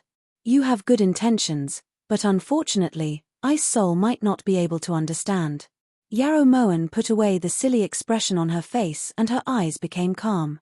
Recently, Yi Junqing's mood had been very bad, so bad that he didn't react to a few of her insults. Although Yi Junqing didn't say it, Yarrow Moen could guess that he was still hesitating. For the sake of his own personal grudge, he couldn't bear to drag these innocent people in and cause internal strife in Great Chu. That night, Yi Junqing was drinking alone under the moonlight when Yarrow Moen arrived. If it was Morshine, would she support this prince's actions? Yi Junqing didn't turn around, but he knew who had come. Yi Junqing had already memorized that faint fragrance. He couldn't forget it no matter how hard he tried. Trust Moen. In this world, there's no one more than eldest sister who wants to see you lead an army to the north and slaughter that animal Yi Hongyi. Yarrow Moen walked around the corridor and sat down next to Yi Junqing. She looked up at the stars in the sky. She believed that among the millions of stars, there would definitely be one that belonged to her genre. So for Morshine's sake, this prince has to go to war no matter what. Yi Junqing lifted the flask and took a large gulp. It's not just for eldest sister, it's also for the common people of Great Chu. Ever since Yi Hongyi ascended to the throne, even with eldest sister's support, the people of Great Chu and the strength of the nation have never been as good as the late emperor's heyday. Yi Hongyi isn't the most suitable candidate for His Majesty. After eldest sister died, many of Yi Hongyi's methods have caused the common people to complain incessantly, especially in order to fill up the national treasury. He actually increased taxes by 30%. How many people are eating grass to pass their days? The tragedy of cannibalism is not unheard of. Yarrow Moen knew what Yi Junqing was hesitating about. She couldn't let Yi Junqing feel the slightest bit uncertain. So this prince isn't being selfish by sending troops. Yi Junqing turned to look towards Yarrow Moen. Yarrow Moen didn't reply. She only looked up at the stars in the sky with a calm expression. Right now, the people were plunged into misery and suffering for the sake of his future prosperity and peace. She believed that Yi Junqing would understand. 2 months after Yi Junqing raised the flag, war finally broke out between Mengyuan and Ji province. Everyone's eyes were focused on this battle. Just as Yarrow Moen had said, Yi Junqing had declared that if Ice Soul didn't use the black bead, they wouldn't use the arrow exploding rats on the battlefield. However, Ice Soul didn't reply, so this battle was exceptionally fierce. Fortunately, Zhu Chen's arrow exploding rats were more exquisite than the black bead, so they had a great advantage on the battlefield.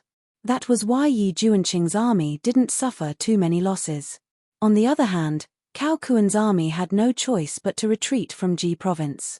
Yi Junqing followed up on his victory and seized 5 prefectures around Ji province in a row, causing his reputation to soar. 5 prefectures, adding on Ji province and Mengyuan, Yi Junqing now controlled 7 cities. In this battle, Old General Huan Heng had taken the field. Whether it was in terms of battle tactics or tactics, he had grasped them perfectly and won over the hearts of the army. Yu Qing had also taken measures to pacify the hearts of the people in the 7 prefectures so that Yi Junqing wouldn't have to worry about the future. As of now, the general residence was located in the capital of Ji province. After the celebratory feast, Yi Junqing dismissed everyone and entered Yarrow Moen's room. Perhaps because she had waited for too long, Yarrow Moen had fallen asleep on the table. When Yi Junqing saw that Yarrow Moen had fallen asleep, he took off his clothes and was just about to put them on her when Yarrow Moen suddenly got up and rubbed her eyes to look towards him. "Why are you taking off your clothes?" asked Yarrow Moen casually. Yi Junqing had drunk too much, so for some reason, he actually replied, "Sleep. Sleep." Yi Junqing suddenly wanted to slap himself. Would it kill him to speak the truth? At this time, a voice in his heart cursed silently. "This is the truth. Prince is willing to sleep with Moen now? You don't miss eldest sister anymore?" Yarrow Moen knew that Yi Junqing had made a slip of the tongue, but she was still thinking of ways to tease him. "This is your room, Yi Junqing suddenly had an idea and looked towards Yarrow Moen. His expression was very realistic, as if he really had walked into the wrong room. Cough cough. "It's a bit cold." Yarrow Moen coughed dryly and got goosebumps. "If you're cold, then put it on." "I'm sorry." Yi Junqing finally managed to find a chance to put the clothes on Yarrow Moen. When he sat down, he suddenly said these 3 words. "Sorry. Prince went to a brothel?"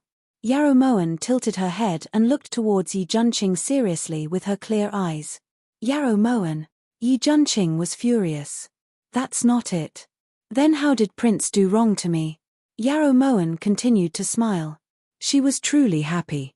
This battle had been exceptionally brilliant. Everyone said that the first step was the hardest to take, but as long as this step was steady, everything else would follow naturally. If it wasn't for you plotting for this prince step by step, this prince wouldn't be able to stand in the Ji province's inn and drink wine with all my brothers today. During the banquet, this prince toasted every single soldier, even Ben Lei, but this prince wanted to toast you the most. You just had to be by this prince's side as the Empress of Great Chu. Every time there were unfamiliar faces, you had to pretend to be stupid.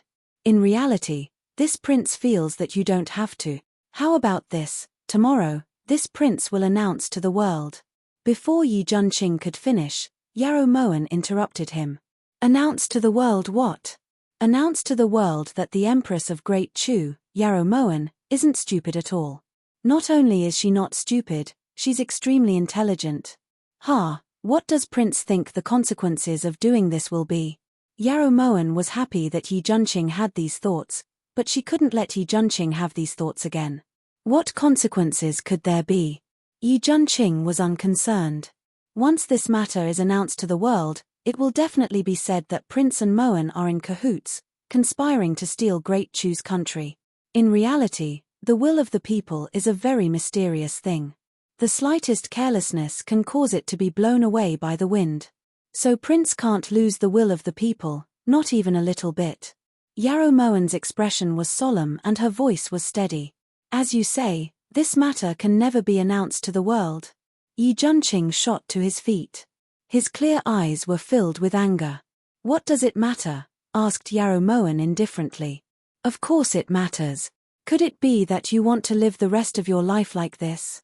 Yi Junqing had always thought that with Yarrow Moen's incomparable wisdom, she would definitely leave a way out for herself.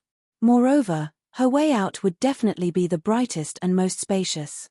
However, from the looks of it now, she didn't seem to have any such plans. That's right. Yarrow Moen nodded. She didn't feel that this was bad. No, said Yi Junqing harshly. There was no room for negotiation in his words.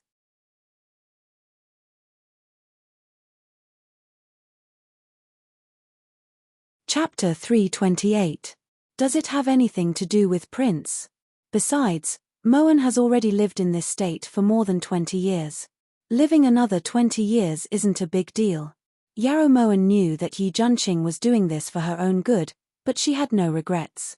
She had already planned out the ending for herself when they first started playing chess. If this prince says no, then no. Yi Junqing was inexplicably furious, but his eyes were still blazing with anger. Prince, please leave. This consort is tired. Yarrow Moen didn't want to waste her breath. She knew that Yi Junqing didn't want to make things difficult for her, but things like making things difficult depended on the person in question. Compared to her previous life, Yarrow Moen felt that even if she had to pretend to be stupid for the rest of her life, she would still be happy. At the very least, she had helped a man who truly loved her. That was enough, wasn't it? This prince isn't leaving. Yi Junqing frowned coldly, his eyes blazing. Ian, it's fine if you don't leave. Then let's sleep together. Yarrow Moen suddenly smiled, her eyes filled with charm. Yarrow Moen, this prince is talking about serious matters. Yi Junqing's expression was dark and his voice was helpless. In front of Yarrow Moen, it seemed like he would never be able to grasp the initiative. However, this time, Yi Junqing wanted to persist. Yarrow Moen had sacrificed too much for him, so he felt like he should do something for her. Moen is also talking about serious matters. Prince, don't be anxious. Once Moen is done undressing, I'll immediately serve Prince. Yarrow Moen's brows arched upwards and the stars in her eyes caused Yi Junqing's blood to boil. When Yarrow Moen finished removing her outer clothes and untying her inner clothes, Yi Junqing couldn't hold it in anymore. He turned around and left the room. Why did he leave just like that? Yin Shui, do you believe that this consort wants him to stay? As Yarrow Moen watched Yi Junqing slam the door and leave, she couldn't help but shake her head and sigh. In this life, she didn't want to hold his hand or grow old together with him. She just wanted to have a moment of freedom and not let down her lover. This subordinate also wants Prince to stay. Yin Shui's voice drifted through the empty room. It sounded very awkward no matter how one listened to it. Ahem. If he really does stay, do you know what to do? Yarrow Moen finally blushed. This subordinate understands, said Yin Shui firmly. However, the second half of the sentence was stuck in his throat and didn't come out. This subordinate will definitely not leave her side. In the Battle of Ji Province, Yi Junqing was invincible and won a complete victory. On the other hand, Cao Kuan's army, who had withdrawn from Ji Province, retreated to Guangning and did not make any moves for the time being. Yi Junqing wasn't in a hurry to fight either, so after the battle in Ji Province, the two sides remained in a stalemate. For the time being, neither side had any intentions of fighting. Imperial study of the Chu Palace. As he looked at the memorial in his hands, Yi Hongyi's black eyes burned with fury. He tightened his grip on the memorial and it instantly split in the middle. Preposterous. An army of 600,000 actually couldn't even take down a tiny Meng Yuan? What is Cao Kuan doing? Yi Hongyi flung the memorial aside, his anger soaring to the heavens. This subordinate heard that the esteemed prince, renegade Yi Junqing, won the first battle because they developed a weapon similar to the Iron Blood Army called the Arrow Explosion Rat. Furthermore, it's even more powerful. This is something that Master Ice Spirit did not expect. I believe that with this lesson, Ice Spirit will not dare to underestimate the enemy. This subordinate believes in the strength of the Iron Blood Army. Qing Long swore. Ice Spirit, if we lose another battle, we will definitely give him the death penalty. Yi Hongyi's voice was cold and his eyes were dark. Yi Hongyi had never forgotten the humiliation he had suffered back then. Your Majesty. Qing Long looked towards Yi Hongyi worriedly. He originally wanted to say something, but in the end, he held back. We know that you have some friends in the martial world. We have something to tell you. Yi Hongyi restrained the coldness in his eyes. Your Majesty, please instruct me. Qing Long cupped his hands and accepted the order. Our Empress is still in the enemy camp. No matter what method we use, we want you to bring Wan back. Yi Hongyi's voice was pleading and his eyes were filled with anticipation. He missed Yarrow Moen too much. He thought about how he would go to Guan Osprey Palace every night and get drunk. Every night, he would hug Yarrow Moen's blanket before he could fall asleep. In his dreams, he would hug Yarrow Moen until dawn. Yi Hongyi had never been lovesick before, but now that he was, he realized how bitter it was. Ever since Yarrow Moen had been captured, he finally realized that he was a sentimental person. Your subordinate obeys, Azure Dragon replied indifferently. Disappointment flashed across his eyes as he lowered his eyelids. Ji Province couldn't compare to Meng Yuan. Yarrow Moen spent most of her time in the guest house to prevent Yi Hongyi's spies from finding any clues. Adding on the fact that there wasn't any battle going on, Yarrow Moen had a rare moment of leisure. Thus, she began to sew clothes in her room. Niang Niang, you're making clothes for austere prince, right? This servant feels that it's best if you don't do it. Even if you do, Chu Morbei won't let these clothes fall into austere prince's hands. Ting Yu only needed to glance at the size of the clothes to know who Niang Niang's thoughts were on. There will always be a way. It's almost winter, Ben Gong needs to prepare a few winter clothes for Morshine. As Yarrow Moen spoke, she bit through the silk thread. You're only thinking about austere prince. Prince also doesn't have winter clothes. This servant feels that Niang Niang is almost treating austere prince as your son. Ting Yu arranged the ball of thread on the table as she said this from the bottom of her heart. Yarrow Moen's heart inexplicably tightened. That familiar yet strange form of address caused her heart to tremble slightly.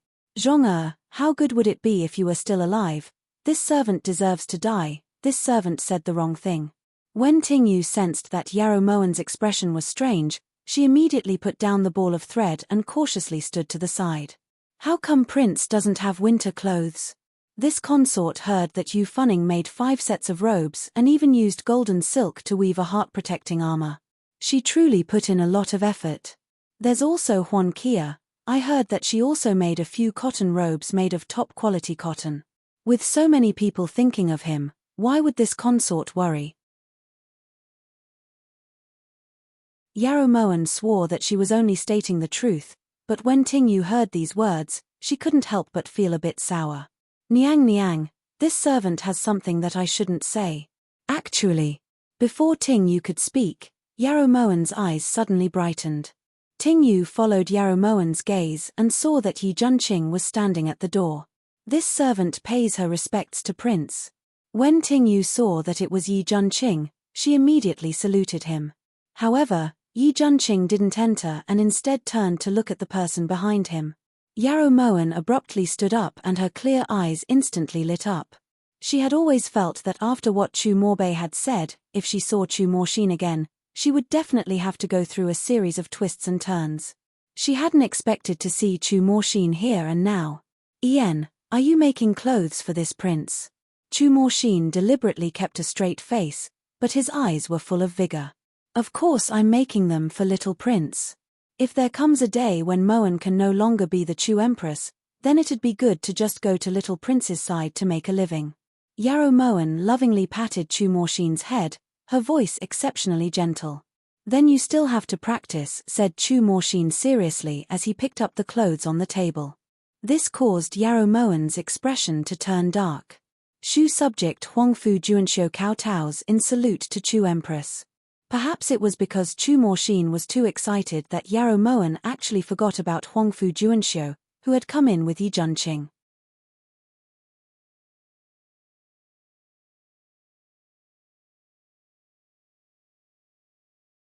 Chapter 329. It's rare that you're willing to see this consort. This consort had thought that you wouldn't want to see this consort ever again because of what happened in Meng Yuan. The moment Yarrow Moen saw Huangfu Juanxiu, she was startled and felt an indescribable sense of unease. Your Highness is exaggerating. Juanxiu respects your Highness very much. Huangfu Juanxiu lied. He truly despised Yarrow Moen to the bone. Huangfu Juanxiu had never seen a woman who would force a man to take off his clothes in such a righteous manner. Moen, this is the first time austere prince has arrived at Ji Province's guest house. This prince will take him to choose his own room. There's also one more thing. This prince has already ordered the kitchen to prepare dinner to welcome austere prince. Yi Junqing seized the opportunity to speak before leaving with Chu Morshine. Yarrow Moen only ordered Ting Yu to withdraw when Yi Junqing and Chu Morshine were out of her sight. Then she closed the door. Tell me, what happened? Yarrow Moen looked at Huangfu Juanxiu solemnly with a serious expression. However, Huangfu Juanxiu didn't say anything and just knelt in front of her. What exactly happened? Yarrow Moen knew that things were bad when she saw Huangfu Juanxiu's attitude. Juanxiu, Your Highness, please save austere prince. As Huangfu Juanxiu said this, he abruptly banged his head on the ground. The sound matched his current state of mind. What do you mean? Asked Yarrow Moen coldly with a frown. This matter starts from when Your Highness entered Jinmen guest house. On that day, austere prince actually secretly drugged the crown prince in order to help Your Highness. Does Your Highness know about this? Huangfu Juanxiu looked towards Yarrow Moen with a solemn expression. Stand up and speak. That's right, this consort knows about this matter. However, this consort didn't take Morshin away and even sent him back to his room. This shouldn't be considered defecting, right? Yarrow Moen objected. That's not the problem. The problem is that austere prince actually drugged the crown prince. Huangfu Juanxiu's tone was deep and his brows were tightly knitted. Chu Morbei wouldn't be that petty, right? That was a knockout drug, not a crane's crown. The person who drugged him was Chu Morbei, not me, retorted Yarrow Moen angrily. She understood what Huangfu Juanxiu was implying. They hadn't seen Chu Morbei punish Chu Morshin back then, but they hadn't expected him to be someone who would settle scores after the fall. Your Highness has misunderstood. It's not the crown prince, it's His Majesty. When he mentioned the word His Majesty, Huangfu Juanxiu's expression became extremely conflicted. King Shu. What do you mean? Yarrow Moen was startled as she asked suspiciously. I don't know how His Majesty managed to get hold of this news. In a fit of rage, he actually sent 30 imperial city guards to capture little austere prince and bring him back for interrogation, replied Huangfu Juanxiu truthfully. Even a vicious tiger won't eat its cubs. Even if King Shu captures Morshin, he'll just be locked up for a few days. What else can he do? Yarrow Moen felt that the situation wasn't as bad as she had imagined. Your Highness, you might not know this, but because little austere prince broke Her Majesty's belongings, His Majesty locked him up in prison and gave him 100 lashes. Little austere prince was on the verge of death. If it wasn't for His Highness the Crown Prince using his life to persuade His Majesty, little austere prince would have already died in prison. This time, His Majesty sent imperial city guards and personally decreed that if little austere prince resisted arrest, he would have been killed. Huangfu Juanxiu's voice was sorrowful but his words were clear. Every word that landed on Yarrow Moen's heart felt like a thorn that stabbed into it, causing her to grit her teeth in pain. King Shu wants to kill Chu Morshin? Why? Yarrow Moen's voice was a little hoarse and her eyes misted up. She was thinking about her Zhonga. Juanxiu shouldn't have said anything about the imperial family's matters, but for little austere prince, Juanxiu is willing to tell the truth. I trust that Your Highness knows how Empress Shu died, said Huangfu Juanxiu straightforwardly. Because of a difficult birth. But that was an accident, no one expected something like that to happen.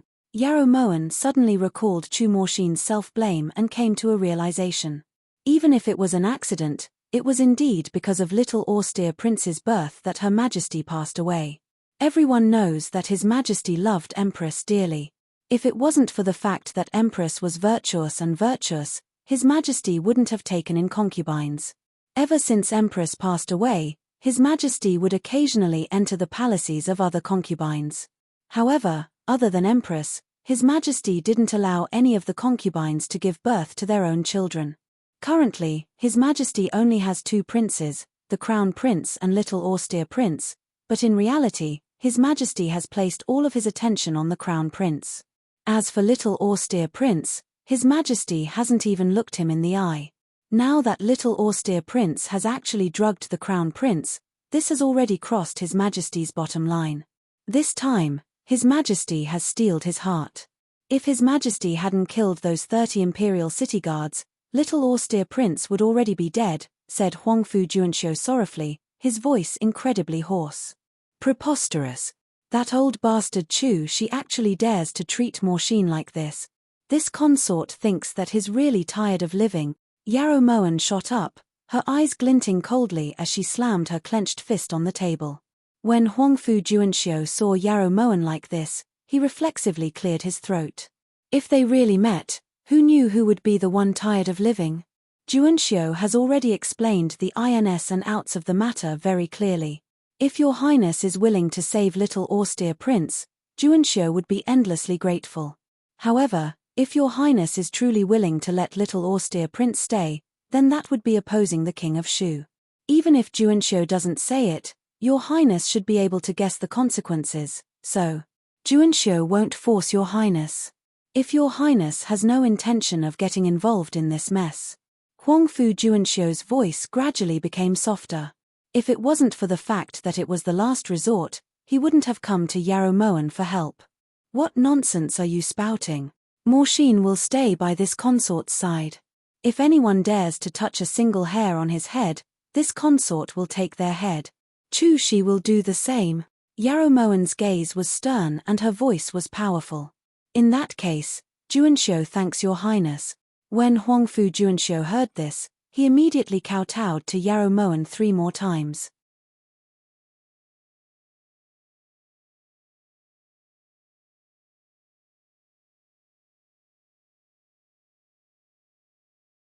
Chapter 330. Look at what Prince is saying. With Prince's relationship with Moen, is there a need to beg? Moen just has to say it and Prince will definitely agree. Yarrow Moen wasn't confident that Yi Junqing would agree to protect Chu Morshine, but even if it didn't work out, she definitely wouldn't give up on Chu Morshine. Protecting Chu Morshine means becoming enemies with Great Shu. Do you think it's worth it to do this in this situation? Also, even a vicious tiger won't eat its cubs. Chu Shi might not do anything to Chu Morshine. Yarrow Moen didn't expect Yi Junqing's words. She had thought that Huangfu Juanxiu had only told her. If it's true that even a vicious tiger won't eat its cubs, then how did Zhonga die? There aren't many people in this world that Moen would risk her life to protect, but Morshine is one of them. Yarrow Moen's smile gradually faded and she looked straight at Yi Junqing. Since Yi Junqing knew the stakes, there was no need for her to waste her breath. You've already decided on this matter, so this prince has nothing else to say. If Chu Shi wants to capture Morshine from Ji province, this prince will have to die. His gentle voice was firm and resolute. Yarrow Moen looked towards Yi Junqing in surprise and didn't know how to react. She had thought that she would have to use her tongue to convince Yi Junqing to agree. Ahem. Prince means, you agree to keep Morshine? Yarrow Moen pricked up her ears to make sure she hadn't heard wrong. But there's a condition. Yi Junqing nodded and said seriously. The condition is fine, but it can't be too excessive, said Yarrow Moen angrily. She was sure that Yi Junqing was trying to persuade her not to play dumb. This prince doesn't have any more winter clothes. However many clothes you make for Chu Morshine, you have to make the same amount for this prince, said Yi Junqing seriously. That's your condition? Yarrow Moen looked towards Yi Junqing in confusion. She suddenly felt like she'd gotten a great bargain. You're not willing, countered Yi Junqing coldly. Moen is naturally willing. I'm just afraid that Prince won't have enough winter clothes to wear. Yarrow Moen counted. Including the ones Yu Funning and Huan Kia had sent over, there were about 20 of them. That's this prince's problem. Just tell me, are you going to do it or not? Yi Junqing was getting a little impatient. I'll do it, of course I'll do it. Yarrow Moen didn't bother counting and nodded. Seeing this, Yi Junqing's expression finally relaxed. Whether it's Yu Funning or Huan Kia, he wouldn't wear the clothes they made, he told himself. Meanwhile, when Huangfu Juanxiu returned to Golden Gate Guesthouse, before he could even sit down properly, Yin Xiong dragged him over to Chu Morbei. Where did you go? Where's Morshine? Dressed in purple, Chu Morbei had to be covered in dust from the journey, which was why his hair was so messy. At this moment, Chu Morbei was sitting upright in front of Huangfu Juanxiu as he asked solemnly. His Highness the Crown Prince wants to see the wintry king? Austere monarch has already fallen asleep. Huangfu Juanxiu looked towards Chu Morbei in realization. He wanted to stall for as long as he could. Wake up. It's not good to stay here for long. Chu Morbei's handsome face seemed to be covered in a layer of frost. His voice was cold and impatient. It's not good to shout, right? Young austere king just fell asleep, said Huangfu Juanxiu hesitantly. Imperial father has already sent 5 groups of assassins. Golden Gate is no longer safe. Chu Morbei stated the severity of the situation. But if we wake up austere king so late at night, he'll definitely be suspicious. Huangfu Juanxiu persisted. What are you blabbering about? Hurry up and wake him up. This crown prince has his reasons. Chu Morbei waved his hand in frustration, but Huangfu Juanxiu didn't move at all.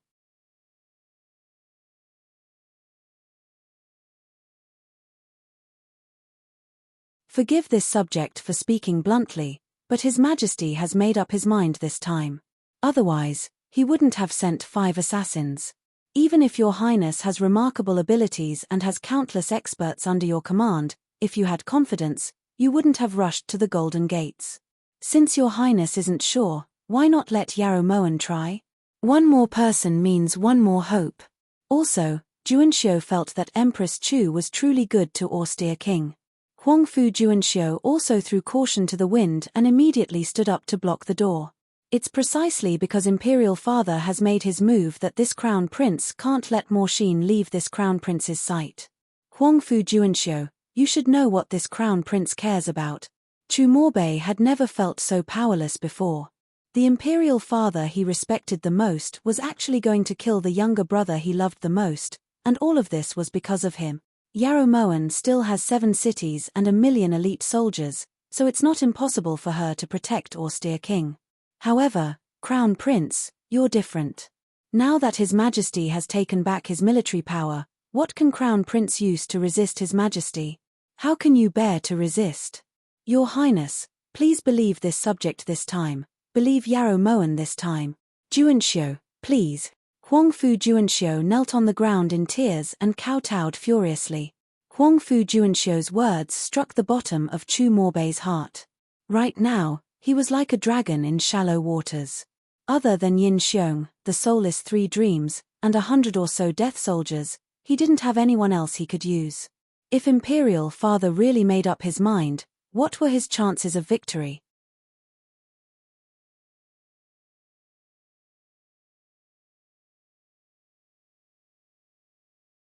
Chapter 331. When did this crown prince fall to the point where I needed to rely on that witch? Chu Morbei smiled bitterly and took a few steps back, almost falling. You can't blame your highness for this. The drugging was just an excuse. His Majesty actually. His Majesty already couldn't tolerate the little austere prince. Crown Prince doesn't need to blame yourself. Huangfu Juanxiu knew what Chu Morbei was worried about, so he comforted him. Huangfu Juanxiu. Chu Morbei seemed to come back to his senses and looked coldly at the person in front of him. This subject is here. Did you not bring your brain with you? How dare you leave Morshine alone at Yarrow Moen's place? Get back immediately. If something happens to Morshine, you should know what to do. Chu Morbei naturally wouldn't go find Yarrow Moen, but there had to be someone to pass the message back and forth. Huangfu Juanxiu was the best choice. This subject will go tomorrow morning. Huangfu Juanxiu relaxed a lot when he saw that Chu Morbei had relented. At least this head could hold on for a few more days. As for how long, that would depend on whether Yarrow Moen was willing to work hard. Tomorrow morning? Chu Morbei lifted his brows and looked towards Huangfu Juanxiu. But the gates of Ji province are closed right now. Huangfu Juanxiu saw through Chu Morbei's intentions, but even if he went now, he would only be able to enter the city tomorrow morning. Achem.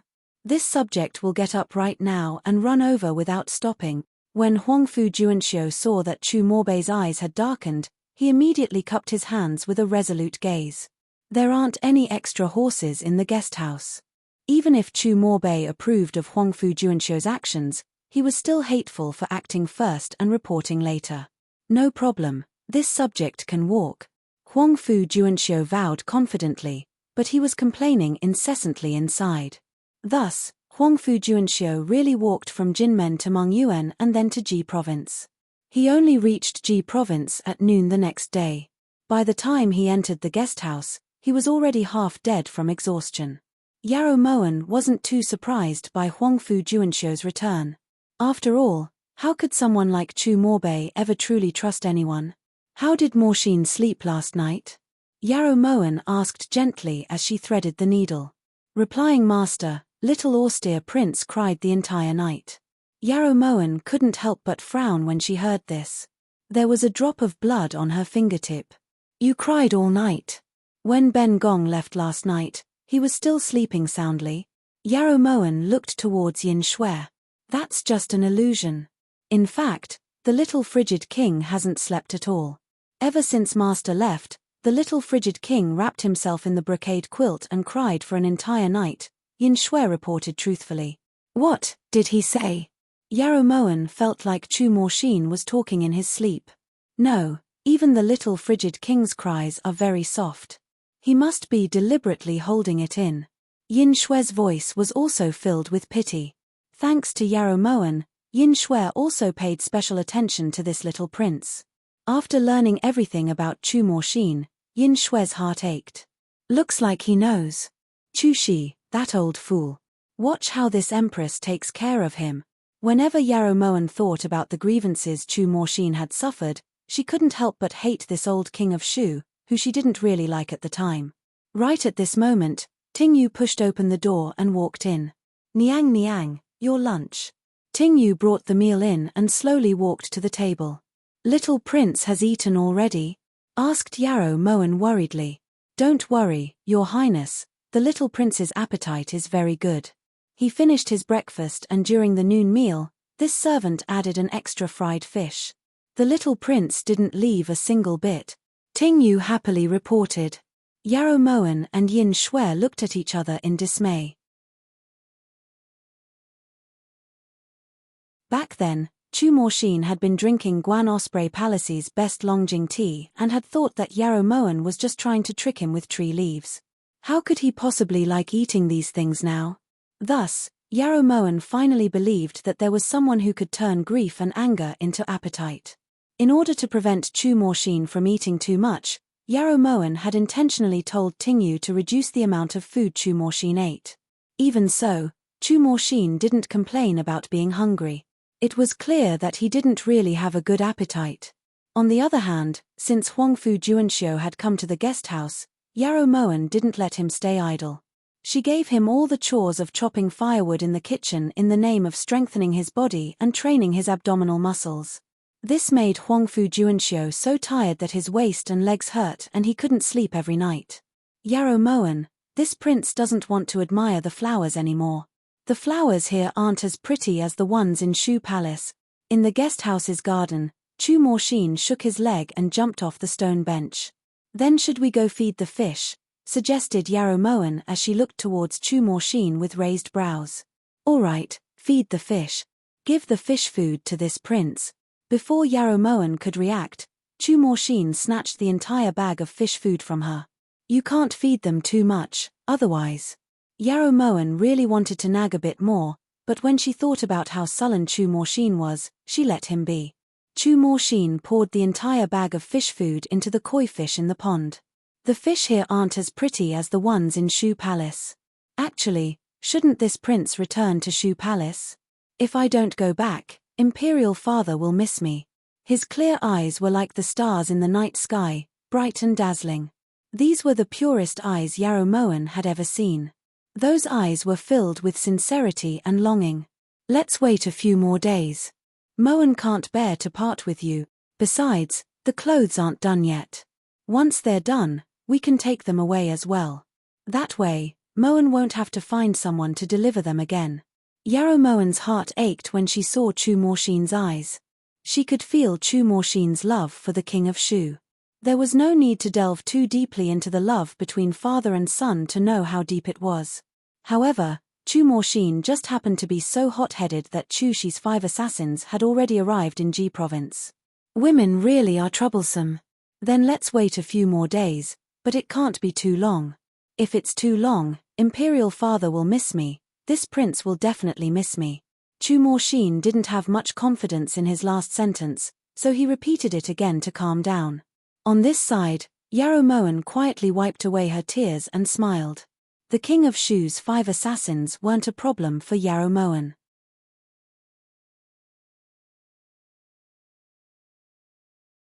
With Yin Shui, wind, rain, thunder, lightning, and Yang Nansheng, as well as Huangfu Juanxiu's Yin Xiong and Suan Hun San Meng, the 5 assassins would just be sending themselves to their deaths. If you kill the king of Shu's people, the king of Shu won't let it go. Yi Juanqing's words were what worried Yarrow Moen the most. According to Huangfu Juanxiu, the 5 assassins had followed the king of Shu for most of his life and were highly regarded by the king of Shu. If they were killed, it was very likely that the king of Shu would be enraged. There's no other choice.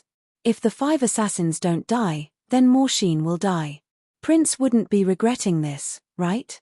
Yarrow Moen held up a cup of tea as she spoke in a heavy voice. This prince regrets many things, but this is the one thing that I absolutely won't regret. Yi Juanqing's expression was solemn and his voice powerful. Yarrow Moen smiled slightly. She was grateful for Yi Juanqing's persistence. Even though Chu Morshine already knew the truth, if he didn't say it out loud, Yarrow Moen definitely wouldn't say it first. Thus, while planning to deal with the 5 assassins, Yarrow Moen would still chat with Chu Morshine about everything under the sun. However, their conversations were often completely unrelated. For example, when Yarrow Moen asked Chu Morshine if the food was to his liking, Chu Morshine's reply was that the room was too small and it wasn't as good as Shu Palace. Everything was good about Shu Palace, but the old man sitting there was evil to the core. Yarrow Moen truly hated Chu Shi to the core. He had such a good son, but he was actually so heartless as to kill him. Did his head get kicked by a donkey? Did a few donkeys kick him?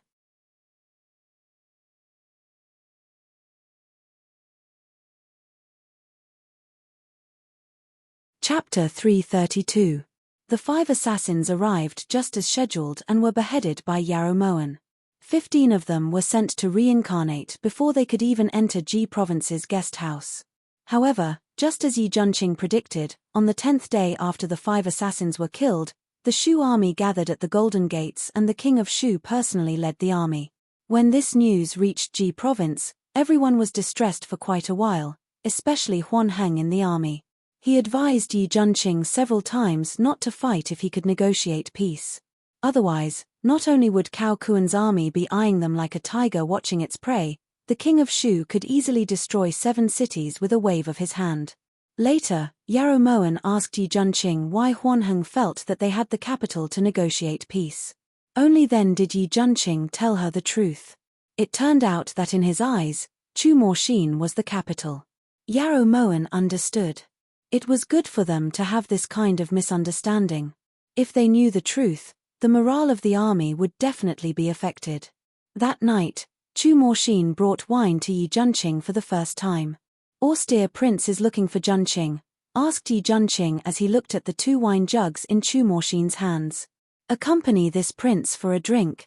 Chu Morshine handed one of the wine jugs to Yi Juanqing, then sat down on the railing of the pavilion. Austere Prince seems to have drunk quite a bit already. Even under the moonlight, Yi Juanqing could see that Chu Morshine's cheeks were red and his eyes were misty. How could I? I just drank. You're not allowed to nag like Yarrow Moen. Talking to her is so boring, said Chu Morshine angrily, then took a sip. Unfortunately, she doesn't feel the same way. Yi Juanqing pursed his lips and nodded in agreement. This prince heard that Imperial Father is going to attack Meng Yuan. Yi Juanqing had expected that Chu Morshine would be looking for him for a reason, but he hadn't expected him to return to the main topic so quickly. Is that so? Perhaps the king of Shu is just training his troops. Didn't the crown prince of Shu also come once before? Said Yi Juanqing lightly, but his heart was heavy. Imperial Father definitely thinks that you guys kidnapped this prince, that's why he's sending troops. This prince will return tomorrow. As long as this prince returns, Imperial Father will definitely withdraw his troops. Chu Morshine didn't look at Yi Juanqing and continued to drink. His childish voice was heart-wrenching. If austere prince returns, what will happen to Meng Yuan? Just as Yi Juanqing was at a loss for words, Yarrow Moen suddenly appeared behind him. She was dressed in a plain robe that looked extremely charming under the moonlight. You were eavesdropping on our conversation? By the time Chu Morshine turned around, Yarrow Moen had already walked over. She was also holding a purple clay wine pot. Austere Prince spoke so loudly, it would be hard for Moen not to hear. Yarrow Moen casually sat down next to Chu Morshin and blinked her beautiful eyes. "You're clearly eavesdropping, yet you're still trying to quibble," Chu Morshin muttered, but he didn't mind. Then let's just say that Moen was eavesdropping. Fortunately, Moen was eavesdropping. Otherwise, how would we know that Austere Prince isn't loyal? Yarrow Moen looked towards Chu Morshin resentfully. "This prince is not loyal," Chu Morshin said disapprovingly. "Of course. Now that the King of Shu's army is bearing down on our borders, if it weren't for the fact that we have you as a hostage, the King of Shu would have attacked us a long time ago. Now that Prince is saying that you want to leave, isn't that the same as abandoning us?" Yarrow Moen couldn't imagine how Chu Morshin would react when the truth was revealed to everyone. "You want to use this prince to threaten Imperial Father?" Chu Morshin looked towards Yarrow Moen suspiciously, a trace of darkness flashing through his eyes.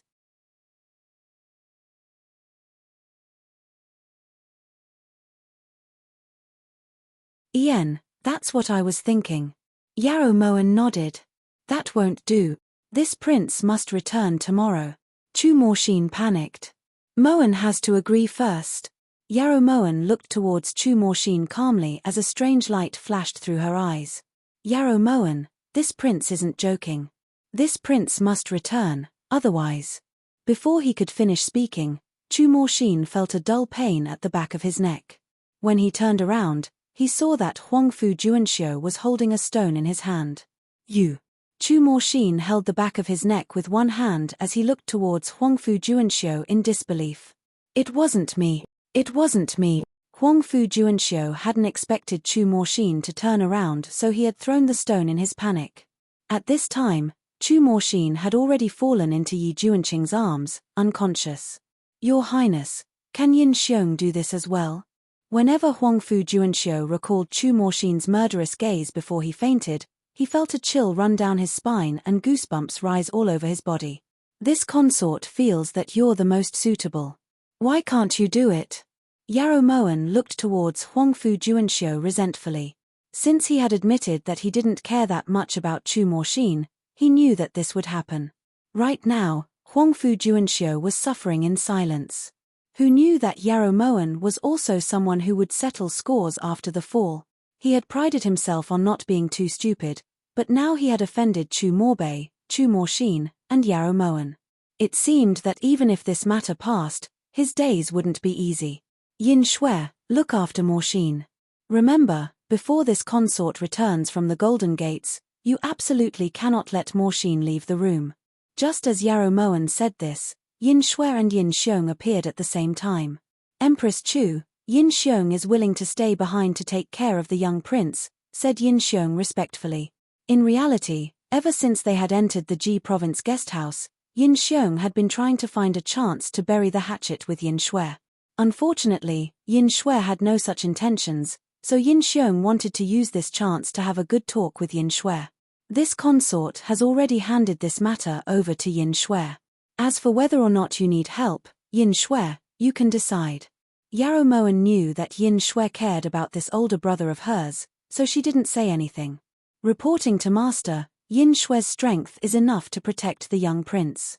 He doesn't need any help. As Yin Shui spoke, she casually took Chu Morshin and disappeared into the night. Yin Xiong couldn't help but sigh as he looked in the direction that Yin Shui disappeared in. He knew where he had gone wrong, but he had no chance to make up for it. Once Huangfu Juanxiu and Yin Xiong left, Yi Junqing walked over to Yarrow Moen. "You plan on going to the Golden Gates? This prince doesn't agree. Unless you bring this prince along, this prince won't let you take the risk alone." Yi Juanqing's brows were as sharp as swords.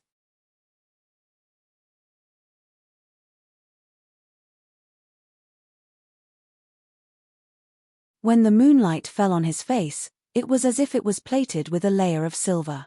He was as handsome as an immortal, as if he was a god. Moen really wants to fulfill Prince's wishes, but unfortunately. Yarrow Moen sighed. "Unfortunately what?" asked Yi Junqing in confusion. "Unfortunately, Prince has such a good senior brother." Just as Yarrow Moen finished speaking, Yi Junqing felt a sharp pain at the back of his neck and he immediately fainted. Yarrow Moen, you're too mean. Behind Yi Junqing, Yang Nansheng looked towards Yarrow Moen with grief and indignation. Moen was just praising Alliance Master. Yarrow Moen's eyes were filled with innocence. If you didn't praise him, how would he know who did it? Yang Nansheng glared at Yarrow Moen before leaving with Yi Junqing. Yarrow Moen couldn't help but sigh in relief after resolving two big problems. Yarrow Moen, did you lie? Suddenly, a black figure landed next to Yarrow Moen like a bat.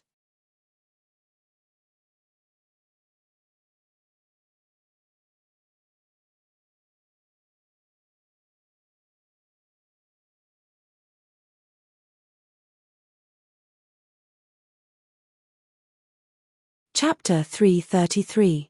What did Exalted Lord ask? Yarrow Moen leisurely sat down on the railing and picked up the wine pot. She took a sip and a wave of spiciness rushed to her head. That day at Jingxue Temple, you said that Yi Junqing and Yang Nansheng weren't your type, reminded Han Jini solemnly. That's right, they really aren't Moen's type. Yarrow Moen tried hard to remember what she had said. Since they aren't your type, what does their life and death have to do with you? If Yi Junqing wants to go, then let him go, said Han Jini disapprovingly. They're clumsy, they'll only be a hindrance if they go. Yarrow Moen really wasn't in the mood to worry about food. Ever since she received Chu Shi's invitation in the morning, Yarrow Moen still hadn't thought of a better solution. They may look ugly, but they're definitely not clumsy. This time, this Exalted Lord will accompany you to the Golden Gates. You have to remember that you owe this Exalted Lord a favor. Han Jini finally realized that it was very likely that he had fallen for Yarrow Moen's provocation back at Jingxue Temple. Moen doesn't seem to have asked Exalted Lord to come along, right? Yarrow Moen turned to look towards Han Jini. Owing a favor could be a big or small matter, she knew this the best. Hey, you didn't, but, in any case, this Exalted Lord will protect your little life. You have to remember this Exalted Lord's kindness. Han Jini was at a loss for words. All right, I'll naturally keep it in mind. However, Moen needs to be clear about this favor. Since Chu Morbei was the one who begged Supreme Lord, then this favor should naturally be returned by him. It has nothing to do with Moen at all, said Yarrow Moen. How do you know it was Chu Morbei who begged this Exalted Lord? Han Jini looked towards Yarrow Moen suspiciously. Is it that hard to guess?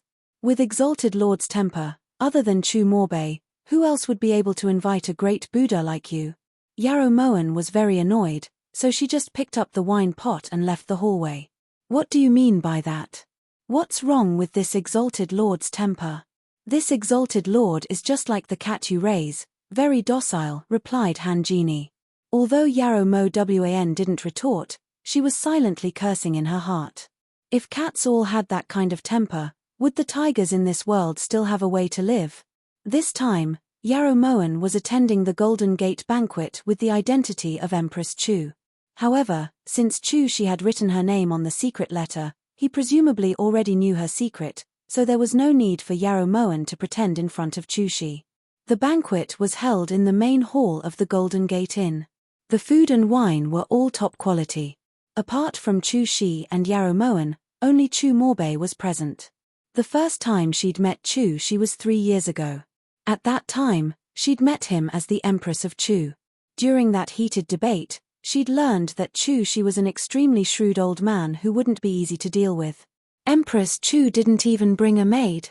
Over 50 years old, he was hale and hearty, healthy, and had a hearty voice. Besides the dragon robe he wore, Chu Shi looked no different from an ordinary old man on the surface. If one had to point out the difference, it would be his eyes that were as deep as an abyss, causing others to be unable to guess exactly how many schemes and plots were hidden within them. Wouldn't it be fine if you just brought the person you wanted? Yarrow Moen didn't have a good impression of Chu Shi, so she naturally didn't need to flatter him. When Yarrow Moen stopped speaking, a person had already followed behind her. When Chu Shi saw that person, he coughed reflexively. A black shadow flashed by and the person Yarrow Moen brought with her was beheaded. In just an instant, that person was no longer breathing. Chu Morbei abruptly stood up and glared angrily at the black-clothed person who'd killed him.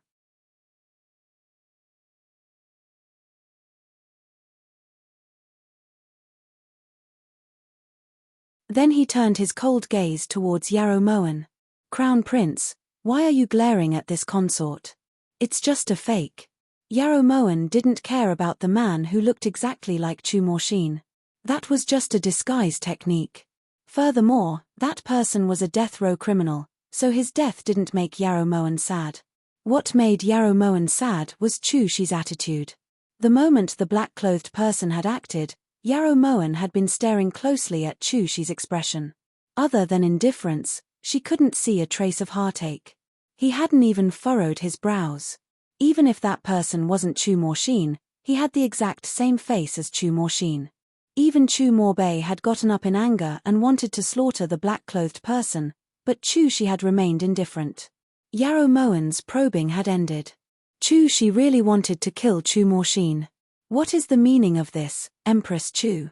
It was clearly written in our invitation that if Empress Chu attends the banquet, you must bring that unfilial son Chu Morshin. Conversely, there's no need for Empress Chu to come. Chu Shi's voice was low and sinister. His deep eyes seemed to be covered in frost. This consort didn't go back on my words. Didn't I bring him here? Yarrow Moen didn't stand on ceremony. She sat down at the banquet, casually picked up a cup of wine and downed it in one gulp. The taste was like a person drinking water. But that's fake. Chu Shi looked towards Yarrow Moen angrily with an ominous glint in his eyes. The king of Shu didn't say that Moen had to bring the real one.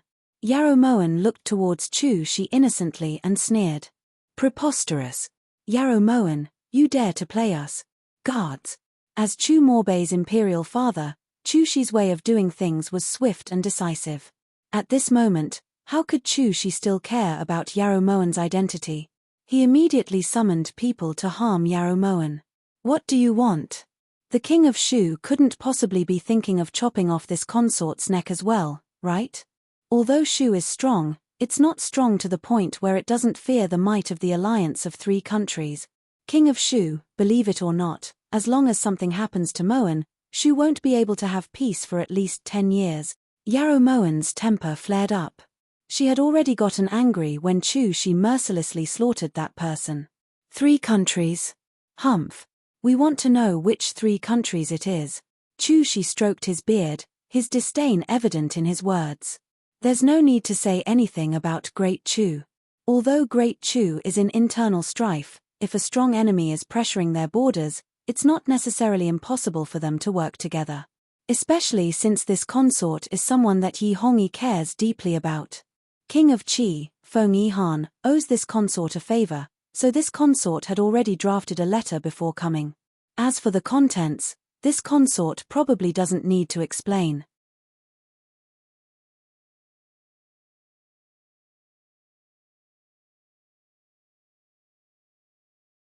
This consort has also contributed a lot to Bactria's current ruler, Di Feng, becoming the ruler of a country. Yarrow Moen's expression was solemn as she enunciated each word clearly. Yarrow Moen. You're very similar to Yarrow Morshin, but you're inferior to her in that you're too self-righteous. Do you believe that as long as we promise Yi Hongyi that we'll attack Yi Junqing from both sides, would he care about a woman? Perhaps King of Qi will be loyal, but he's too far away. As for Bactria, Prime Minister Zhao Shun has already started investigating the cause of honored Princess Xia Furong's sudden death. Di Feng can't even protect himself, so where would he find the time to save you?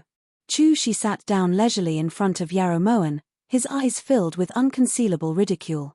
Even a vicious tiger won't eat its cubs. Chu Morshin is your own son, so how could you bear to take his life?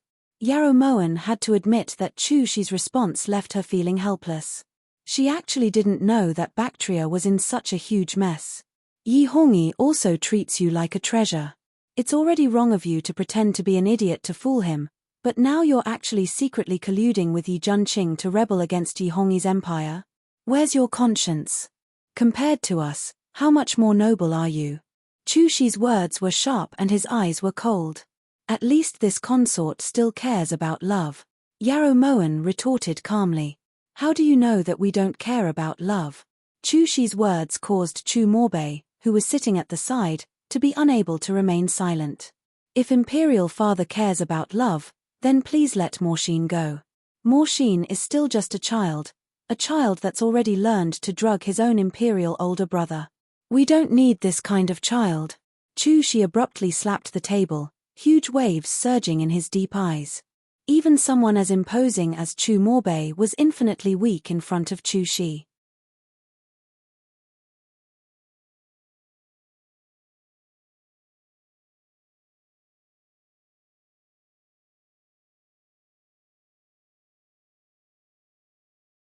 Chapter 334. If you don't know how to cherish, then why did you give birth to Morshin in the first place? Yarrow Mo Wn jumped up, her beautiful eyes as cold as ice. Giving birth to that bastard was the biggest mistake of Zhen's life. Chu Shi roared angrily. The biggest mistake of your life was not knowing how filial your son was. If Shu Empress's spirit was in heaven, she would definitely turn into a malicious spirit to get even with you. She left you such a good gift, but you wasted it. Shu Empress had a difficult birth, that was heaven's will. She was dead, but her son was still alive, and he was still so strong. And you, Chu Shi, what did you do? Yarrow Mo Wn roared uncontrollably, her tears falling uncontrollably. The bloody scene of the cold palace reappeared, and her heart seemed to be burning on fire. Yarrow Mo Wn, why you? Someone. Do it. Chu Shi was furious. He wanted to tear Yarrow Mo Wan's mouth apart and throw her out. Don't do it. Chu Morbei was shocked. He didn't dare to offend his father for his younger brother, but Yarrow Mo Wn did it. Chu Shi. You bastard. Even if Chu Morshin isn't your son, he was born after 10 months of Shu Empress's pregnancy. Do you love Shu Empress? Have you ever loved Shu Empress? If you love her, then how did you treat her son? Chu Shi. You sanctimonious hypocrite. You say you love Shu Empress, but you want to kill her son. You want to kill the last bloodline Shu Empress left in this world. Shu Empress is really blind. How could she fall for a beast in human skin like you? You're a beast in human skin. You. Yarrow Mo Wn cursed like a shrew, causing Chu Shi to fall flat on his back. His fingers trembled as he pointed at Yarrow Mo Wn, but he was so angry that he couldn't say anything. The main hall was in a mess. With Han Genie around, those so-called death warriors couldn't withstand a single blow. Plus, Chu Morbei was blocking them, so Yarrow Mo Wn could curse to her heart's content. When he saw that Chu Shi was about to pass out from anger, Chu Morbei looked towards Han Genie. Han Genie understood tacitly. Without waiting for Yarrow Moan to finish speaking, she had already wrapped her arms around her waist and leaped out of the main hall, leaving Jinmen guest house. Father, are you all right? Seeing that Yarrow Moan was safe and sound, Chu Morbei ran over to Chu Shi with a worried expression. Was Yarrow Moan still human to be able to anger the usually calm imperial father to this extent? We want to kill Yarrow Moan. That shrew. I'm going to kill her. Chu Shi fainted in extreme indignation. Other than the mouthful of wine that Yarrow Moan had taken, the entire table of food was a complete mess. Yarrow Mo Wan still hadn't cursed enough. On the way back, she kept complaining that Han Jin Yi had kidnapped her too early. Even when they returned to the Ji province guest house, Yarrow Mo Wan still occasionally cursed a few times to vent her hatred. Back so early? That's fast. Yang Nansheng walked over with a warm smile on his face. His devilishly beautiful face was indescribably beautiful, but before he could fully smile, Yarrow Moan brushed past him without even looking at him. I messed it up, how could I not be fast? Han Genie shrugged. Only when Yarrow Moan's figure faded out of sight did she move closer to Yang Nansheng. This sovereign has never admired anyone in this life, but this time, I truly admire Yarrow Moan. Seeing Han Genie's mysterious appearance, Yang Nansheng couldn't help but be curious, so he asked what had happened. However, he didn't expect that Han Genie would suddenly stretch out his hand. What? Yang Nansheng glanced at Han Genie's hand and asked with raised brows. 50,000 taels of gold. This sovereign didn't casually pass on the message. Due to his intense curiosity, Yang Nansheng finally cut his own flesh and obtained the first-hand information. Then, He spread it everywhere in order to recoup his losses.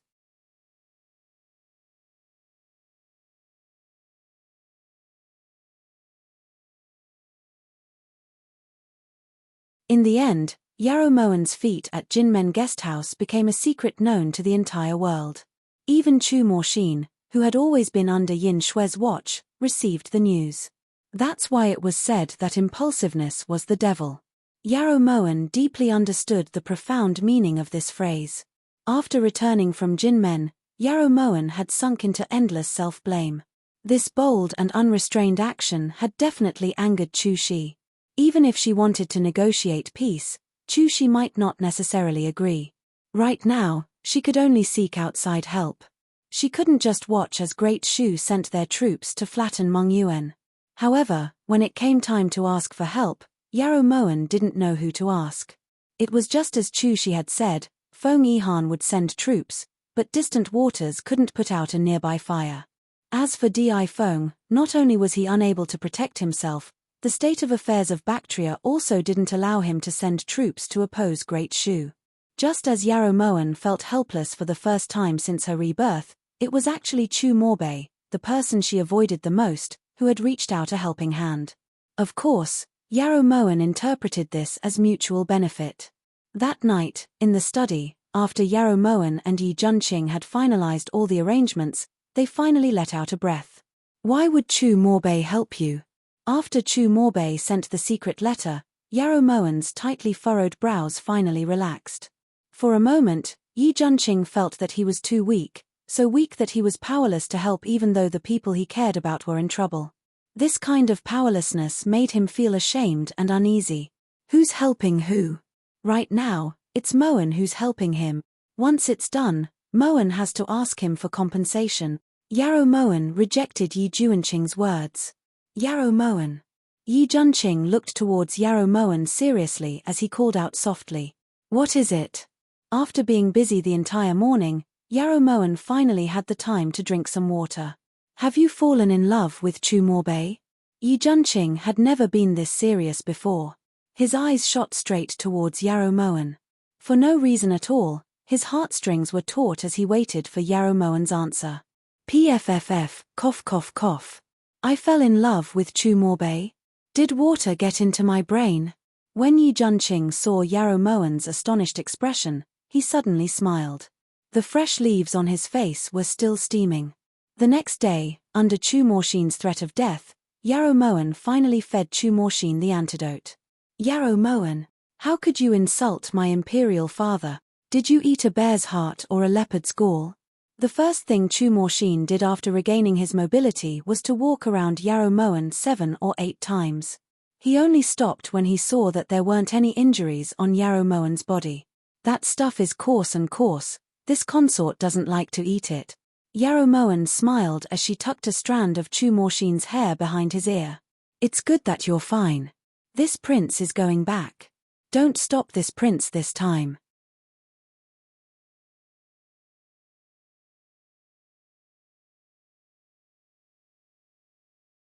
Imperial father has never been bullied by anyone in his entire life, so after being scolded by you like this, he's definitely sick. This prince is going to see Imperial father.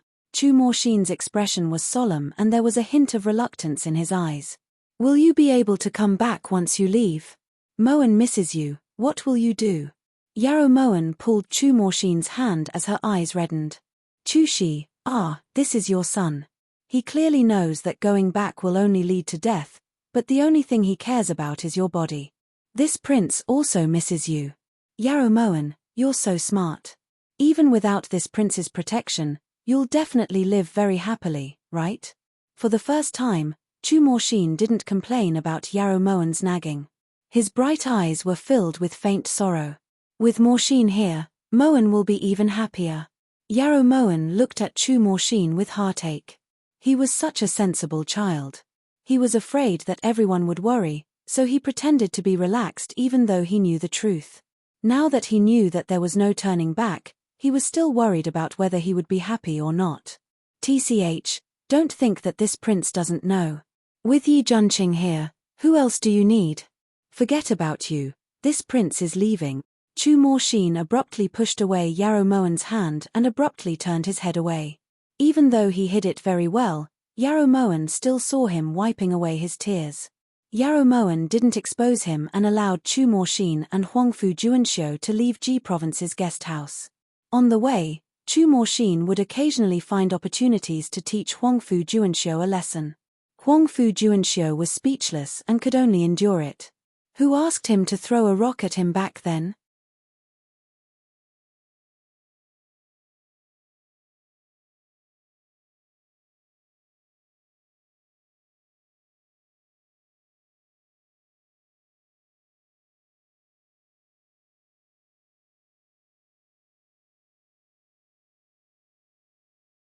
Chapter 335. This prince won't bicker with you about smashing this prince, but remember this, if you dare to betray Imperial older brother, this prince won't forgive you even if I become a ghost.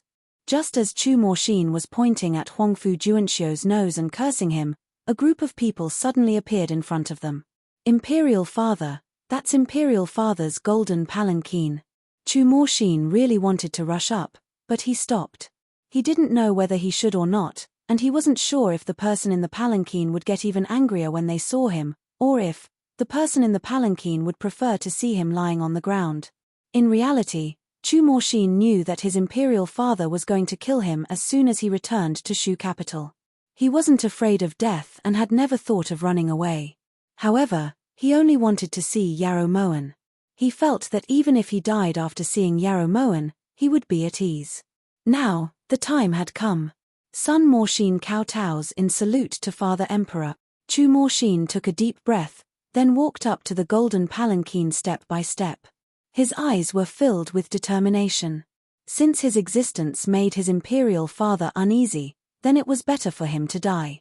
His imperial father would be at ease, and he would be able to see his mother again. The leader waved his hand and the palanquin slowly came to a stop. Chu Morshin didn't care who was accompanying him and immediately knelt in front of the palanquin. Morshin knows that I have sinned. I should have been executed in Shu-Du City. Now that father has chased me all the way to the Golden Gate, I am unfilial. Now that my wish has been fulfilled, I am willing to commit suicide as an apology. Chu Morshin's voice was clear and bright, and he slowly raised his head. He wanted to see his father for the last time, the man he worshipped like a god. Even if it was just one glance, it would be good. But there was no movement from the sedan chair, not even a response. Chu Morshin's heart ached as tears began to fall from his eyes. Imperial Father. I'm sorry, your son is just like Imperial Father. There's not a day that goes by that I don't think about Mother Empress. This time, I only hope that Imperial Father can forgive your son for being born into this world. Chu Morshin choked with sobs as he casually pulled out his sword from his waist. There was still no movement from the sedan chair. Chu Morshin despaired and finally closed his eyes. Little Frost King, that's not right. The boots they are wearing are not right. These people are not the imperial guards of the Shu Kingdom. Just as Chu Morshin was about to commit suicide, Huangfu Juanxiu suddenly shouted. Right after, a dart whooshed past Chu Morshin's ear and stabbed into Huangfu Juanxiu's shoulder. Ouch! They were assassins. Frost Prince, be careful. Huangfu Juanxiu grimaced in pain and sprawled on the ground, afraid that he would become a target again. However, he didn't realize that lying down would make it easier for him to get hit. The next dozen or so darts shot towards Huangfu Juanxiu as if they had eyes of their own. Huangfu Juanxiu was a scholar, so he naturally had no way of escaping. He was stabbed full of holes and lay there, bleeding profusely. Huangfu Juanxiu. Preposterous. This king will fight it out with you. The moment Chu Morshin saw Huangfu Juanxiu being hit by several darts and dying a horrible death, his eyes turned bloodshot. He suddenly leaped up and stabbed his sword at the man dressed as a general.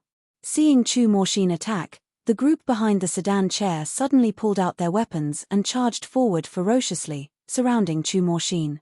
Blades flashed and blood splattered everywhere. The entire forest reeked of blood. Chu Morshin charged madly towards the golden sedan chair. While dodging the enemy's attacks, he lifted the curtains and his face instantly turned as pale as paper.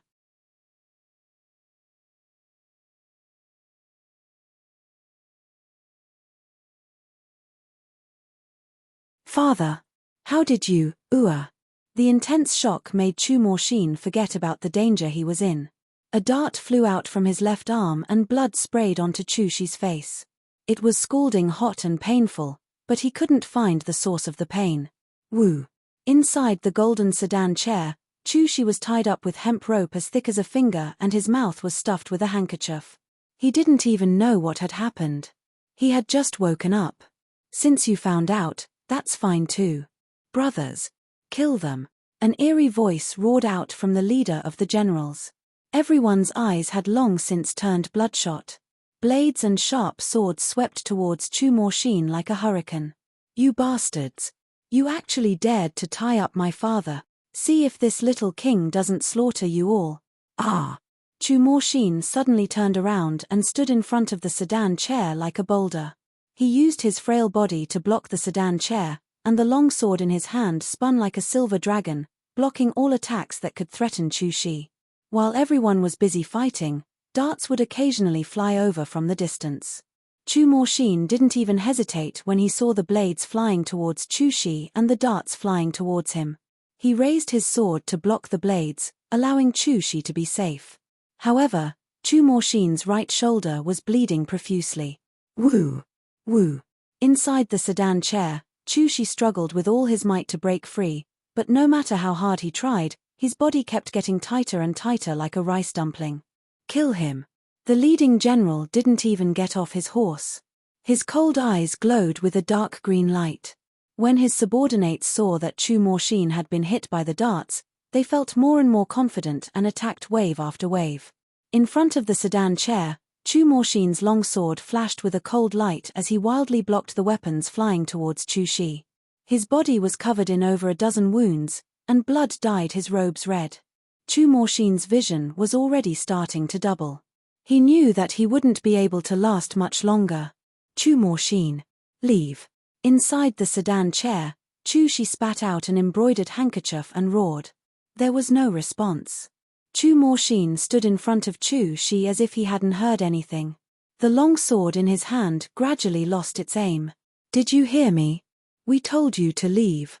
Chu Shi roared when he saw that Chu Morshin was covered in blood and his body was swaying uncontrollably. He clearly wasn't injured, but a certain part of his body was hurting. However, he still couldn't find the source of the pain.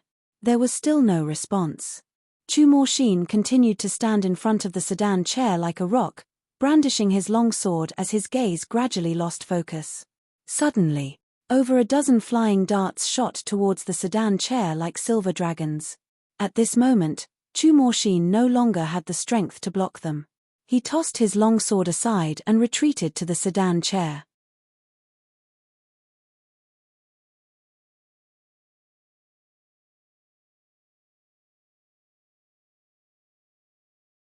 He stretched out his arms and blocked the sedan chair's entrance.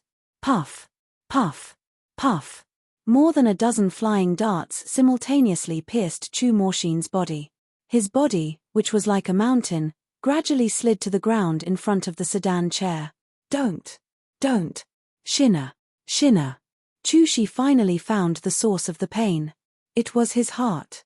His heart was in so much pain that it felt like it was being bitten by thousands of venomous snakes. Chu Shi cried bitterly when he saw Chu Morshin's blood-covered body. Not so long ago, he had longed for Chu Morshin to die. He had even wished that Chu Morshin had never been born into this world. He had thought that as long as Chu Morshin died, he would be free. But it turned out that wasn't the case. This child had always been in his heart. He just hadn't been willing to admit it. Untie him. The man on the horse ordered coldly. The lackeys naturally had no fear towards an old man with one foot in the grave. They immediately untied Chu Shi. Shinna. Chu Shi stumbled over to Chu Morshin's side and pulled him into his embrace. His tears blurred his vision, but his face was still as clear as ever. Shinna, open your eyes. Imperial Father orders you to open your eyes. Shinna. I'm sorry. Imperial Father was wrong. Can you forgive Imperial Father? Can you open your eyes? Chu Shi's old tears streamed down his face as he pulled Chu Morshin into his embrace. But no matter how much he begged, The person in his embrace didn't respond at all. Over there. Hurry and attack. Not far away, Ben Lei led a group of people and charged over. The lackeys panicked for a moment and began to fight with them. Shinna. I'm sorry. The sound of swords and knives gradually faded away. Chu Shi suddenly heard Chu Morshin's voice in his ears.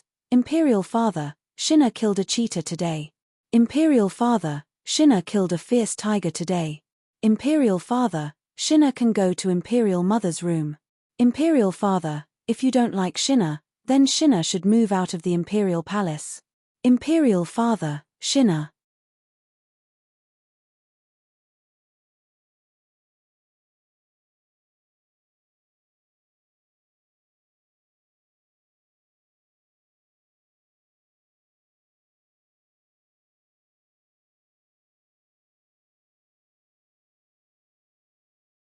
Chapter 336. Shinna is so amazing. To be able to catch a cheetah at such a young age. When Imperial Father was your age, he could only catch a small deer. Shinna wants to go to Imperial Mother's room. How could Imperial Father not like Shinna? You're also Imperial Father's son. That's right, you're also Imperial Father's son. You just found out that he's also your son. It's too late. Morshin is already dead. Chu Shi, this is the result you wanted. All right. Your wish has been fulfilled. The sounds of swords and knives suddenly disappeared. Yarrow Moen had already appeared in front of Chu Shi with tears in her eyes. Sorry. Imperial Father harmed you. Chu Shi hugged Chu Morshin tightly as his body trembled. His hoarse voice was filled with endless remorse and despair. It was you who harmed him. If it wasn't to save you, Morshin wouldn't have died. With his martial arts, even if he couldn't beat you, he would be more than enough to escape. But he just had to be stubborn and lose his life for a father like you. Morshin, was it worth it to do this? You foolish child. Yarrow Moen was sobbing uncontrollably as her icy eyes blurred her vision. It wasn't worth it. Morshin, it wasn't worth it to do this. Imperial Father isn't worthy of you doing this. Isn't worthy. Morshin.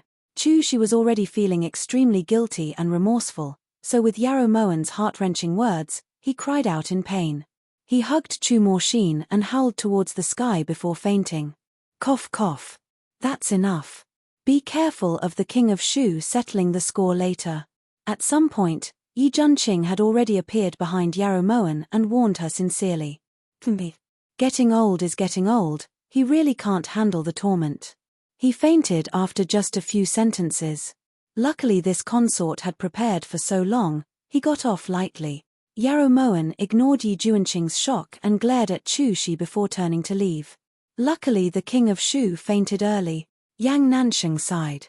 At this time, Yi Junqing had already ordered for Chu Morshin and Huangfu Juanxiu to be carried back to Ji Province's guest house. Chu Shi was also escorted back to Golden Gate guest house by Chu Morbei. 3 days later, when Chu Morshin woke up from his daze, his entire body was sore and numb. You're awake. In these 3 days, Yarrow Moen practically never left Chu Morshin's bedside. Every time she thought of Chu Morshin collapsing covered in blood, Yarrow Moen's heart ached so much that it felt like someone had stabbed several holes in him with a sharp weapon. Imperial Father. How is Imperial Father? Chu Morshin suddenly stood up and gripped Yarrow Moen tightly. His eyes were filled with panic. What Father Emperor? I don't know what you ate, but you actually slept for 3 days and 3 nights. This consort stayed by your bedside the entire time. You heartless little thing, when you wake up, call for Imperial Father. Yarrow Moen angrily shook off Chu Morshin's hand and angrily walked over to the table to pour a cup of water for him. Slept for 3 days and 3 nights. Didn't this king return to Golden Gate? Chu Morshin looked towards Yarrow Moen in confusion, then lowered his eyes to look at his chest and arms. There weren't any injuries at all. Was he dreaming? Could it be that the scene in front of the golden palanquin was fake? Chu Morshin rubbed his forehead and sighed deeply. It had to be fake, right? Imperial Father had countless experts by his side, so how could he have been kidnapped? Chu Morshin smiled bitterly. With Yin Shui guarding you, you can't even leave this door, so what's the point of returning to Golden Gate? Drink some water. Yarrow Moen handed the water to Chu Morshin as pain flashed through her eyes. This prince wants to return to Golden Gate. Chu Morshin accepted the cup and drained it in one gulp. Then he looked towards Yarrow Moen seriously. This time, you have no choice but to return.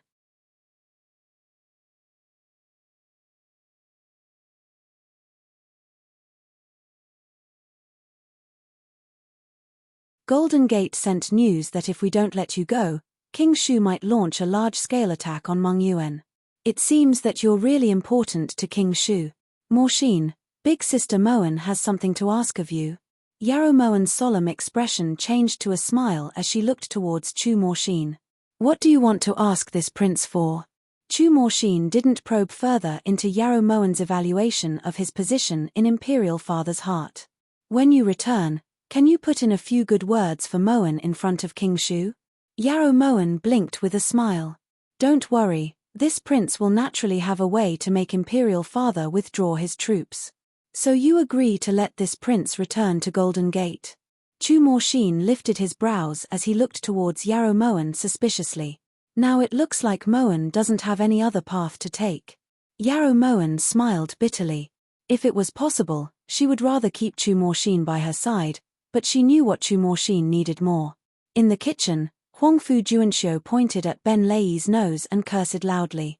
What's with those two rolling things on your face? Can't you see that I'm already lying on the ground? Why did you throw a dart at me? Why? Huangfu Juanxiu was filled with hatred.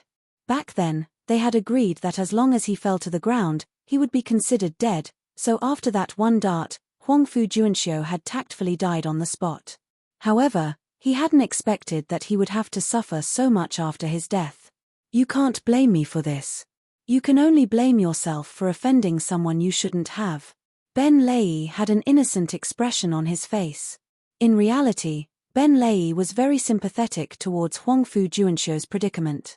Even though those darts were fake, there was medicine on them, so every time they hit a person, it was as if they were real. On top of that, Huangfu Juanxiu was already a dead man, so he naturally couldn't struggle. It could be seen that his endurance skills were quite impressive. Who did I offend? Tell me, who did I offend? Huangfu Juanxiu was currently in a fit of anger, so he couldn't react that quickly. Offended? Master. Ben Lei was just about to speak when he saw Yarrow Moen walk in from outside. Master, you're talking about Yarrow Moen? I should have known it was her. Only women and petty people are hard to raise, so the ancients didn't lie to me. Actually, what did I do wrong? I was just speaking the truth. Did she have to mess with me like that? Women will always be women, their hearts are even smaller than a needle's hole, they can't do anything big. Huangfu Juanxiu was only concerned with venting his anger and didn't notice that Ben Lei was winking at him. Ahem, that's enough, she's still master after all. When Ben Lei saw that Yarrow Moen was silent but had a smile on her lips, he started to worry deeply for Huangfu Juanxiu. She's your master, not my master. If you're scared of her, that's your business. I'm not scared. Don't let it happen again, otherwise. This subordinate kowtows in salute to master.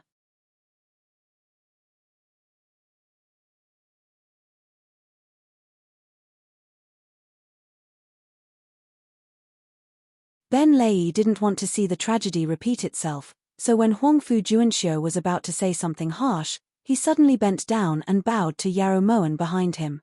When Huangfu Juanxiu heard this, his heart skipped a beat. He slowly turned around and saw Yarrow Moen standing behind him with a light smile on her face. Otherwise what? Yarrow Moen looked towards Huangfu Juanxiu with great interest, the smile on her face becoming even more alluring. Ah! How come Empress Chu doesn't make a sound when she walks? Huangfu Juanxiu laughed dryly as he felt a cold breeze on the back of his neck. How could Moen disturb Lord Huangfu's long speech? If it wasn't for Ben Lei dampening Lord Huangfu's mood, this consort believes that Lord Huangfu's following speech would definitely be very interesting. But it doesn't matter, Lord Huangfu can continue. Yarrow Moen walked into the kitchen with a swaying gait, her charming eyes looking towards Huangfu Juanxiu, causing goosebumps to break out all over Huangfu Juanxiu's body.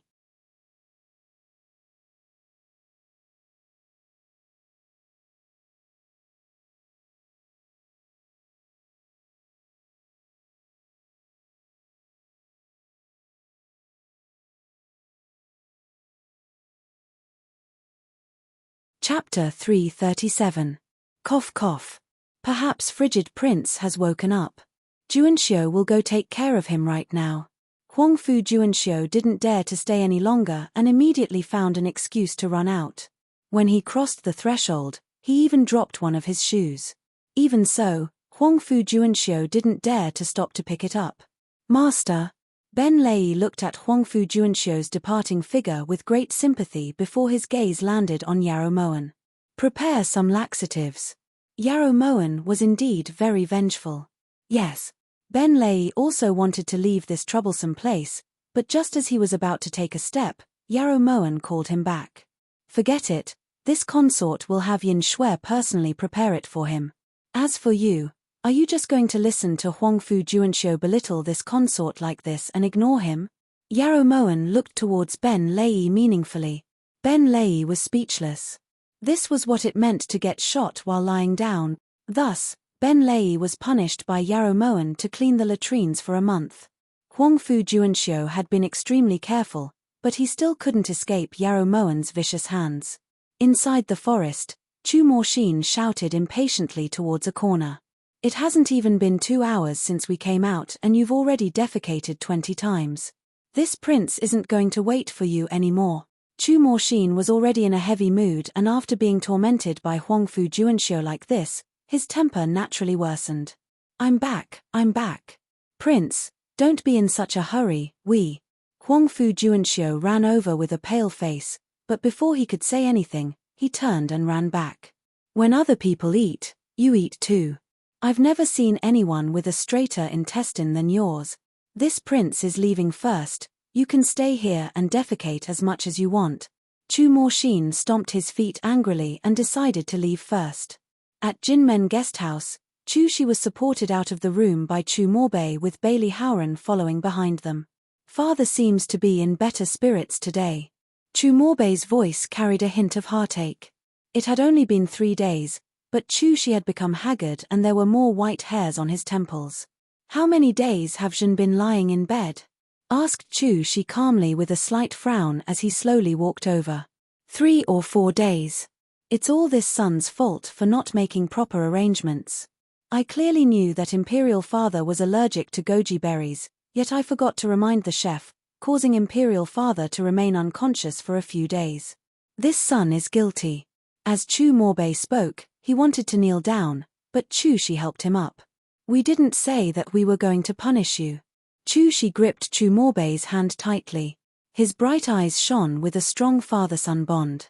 Seeing everything in front of him, Chu Morshin's tears almost fell from his eyes. This was the kind of gaze he had yearned for 15 years. 15 years. He had worked so hard just to get his father to look at him, even if it was just a glance. But in these 15 years, his father only had his brother in his eyes. It was as if he was transparent. Sometimes, even he himself wasn't sure if he had ever existed in his father's eyes. Morshin, why are you back? The moment he saw Chu Morshin, Chu Morbei's gaze turned cold.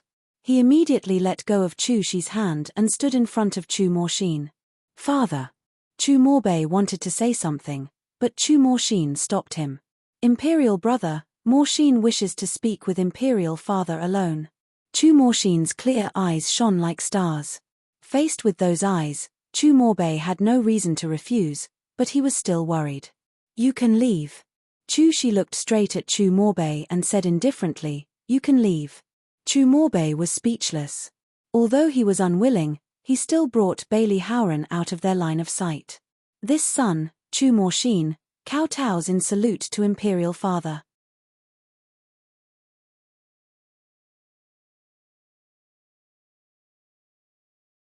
This son knows that his crimes are unforgivable, and his death is not to be regretted. However, before I die, I would like to boldly ask Imperial Father for one thing. Chu Morshin knelt on the ground. He didn't dare raise his eyes. He didn't want to see the disgust and coldness in Chu Shi's eyes. That would make him wish he was dead. Chu Shi stood there speechlessly, his body trembling uncontrollably. Tears welled up in his eyes. This son is willing to use my death to atone for my crimes, but I beg Imperial Father to withdraw your troops. Do not implicate others because of this son's crimes. If Imperial Father agrees to this son's request, this son is willing to die. Seeing that Chu Shi didn't say anything, Chu Morshin continued. Chu Shi still didn't reply. At this moment, Chu Morshin really wanted to cry. Was he really that worthless? Even on the verge of death, Imperial Father wasn't willing to say a single word to him. But didn't he promise Yarrow Moen? What should he do? Imperial Father, this son will use my own life to exchange for a single thought of benevolence from you. Other than this son, everyone else is innocent. This son will return Imperial Mother's life to Imperial Father right now. Chu Morshin pulled out the dagger he'd sharpened for an entire night in despair. It glinted coldly as it sliced through the throat. Just as the dagger was about to touch his throat, Chu Morshin suddenly felt a sharp pain in his wrist. The dagger flew out with a whoosh. Chu Morshin looked up in shock and saw that Chu Shi's face was already covered in tears. Imperial Father, you bastard. Without Imperial Father's decree, you actually dared to die. Bastard. Let's see if Imperial Father doesn't beat you to death. Before Chu Morshin could react, Chu Shi suddenly knelt down and pulled Chu Morshin into his embrace.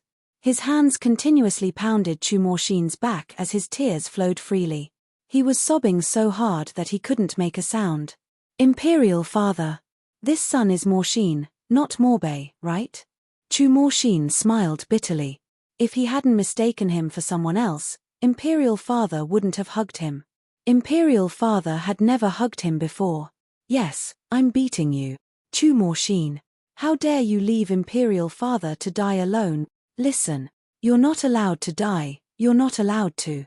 Chu Shi didn't want to cry, but he couldn't stop his tears from falling. Everyone said that men didn't cry easily, and the tears of an emperor were especially precious. However, right now, Chu Shi was completely sobbing. Imperial Father? Why are you crying? Did something happen? Chu Morshin finally sensed that something was wrong. He immediately helped Chu Shi up and looked around. However, he discovered that Chu Shi was the only one acting strangely. This was the first time Chu Morshin had seen Chu Shi with an expression when facing him, and his expression was so horrified. What could possibly have happened? Imperial Father misses you, of course. You little brat, from now on, you're not allowed to take even half a step away from Imperial Father.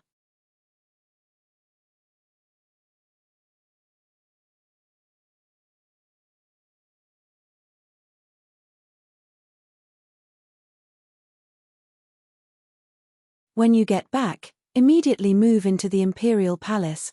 Chu Shi lovingly knocked Chu Morshin on the head, then pulled the confused Chu Morshin towards the main hall. The poor Huangfu Juanxiu was grimacing in pain as he held his foot. At that moment, the dagger in Chu Morshin's hand flew out and stabbed into his toe. That was why people said that when someone was unlucky, they could choke to death just by drinking water.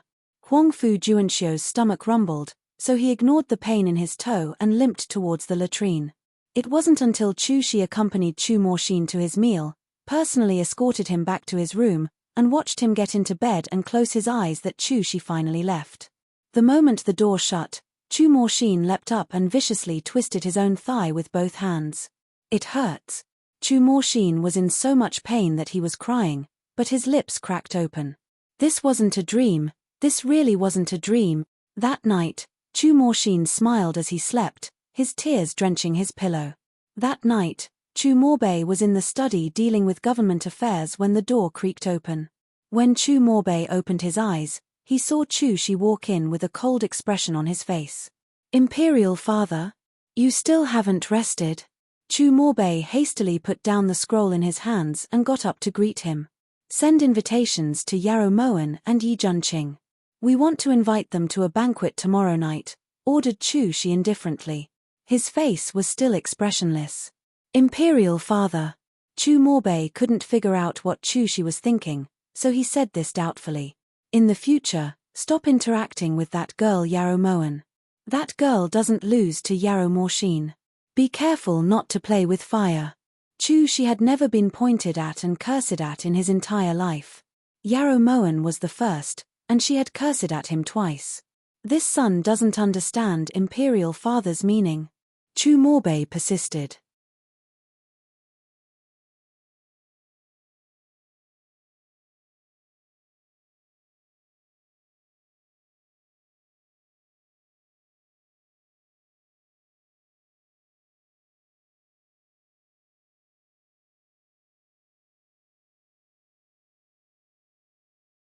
Chapter 338. Quite a few prisoners on death row have escaped from the Golden Gate prison, said Chu Shi calmly. Is that so? This son will go investigate tomorrow. Chu Morbei insisted. There were some things that he couldn't admit even if he was beaten to death. Chu Shi didn't say anything. When he turned around, he seemed to have thought of something and patted Chu Morbei's shoulder heavily twice. If it hadn't been for Chu Morbei, this older brother, he didn't know if Morshin would still be alive these past 15 years.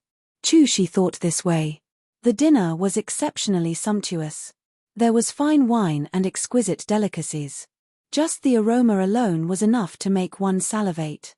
It was clear that Chu Shi had put a lot of thought into this banquet.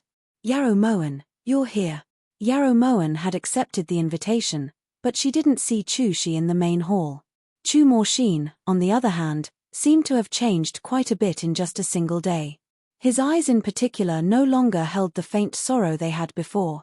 Little prince, my master just finished making these last night. She's giving them to you. Yarrow Moen looked towards Chu Morshin with a smile. By her side, Ting Yu had already brought out several winter clothes that had been sewn. They were made in a hurry. Chu Morshin took the robes. After a while, he looked up. Wouldn't the craftsmanship be rough if they were made in a hurry? I don't want them. With Chu Morshin's personality, Yarrow Moen didn't expect to hear any words of gratitude, but there was no need to be so picky.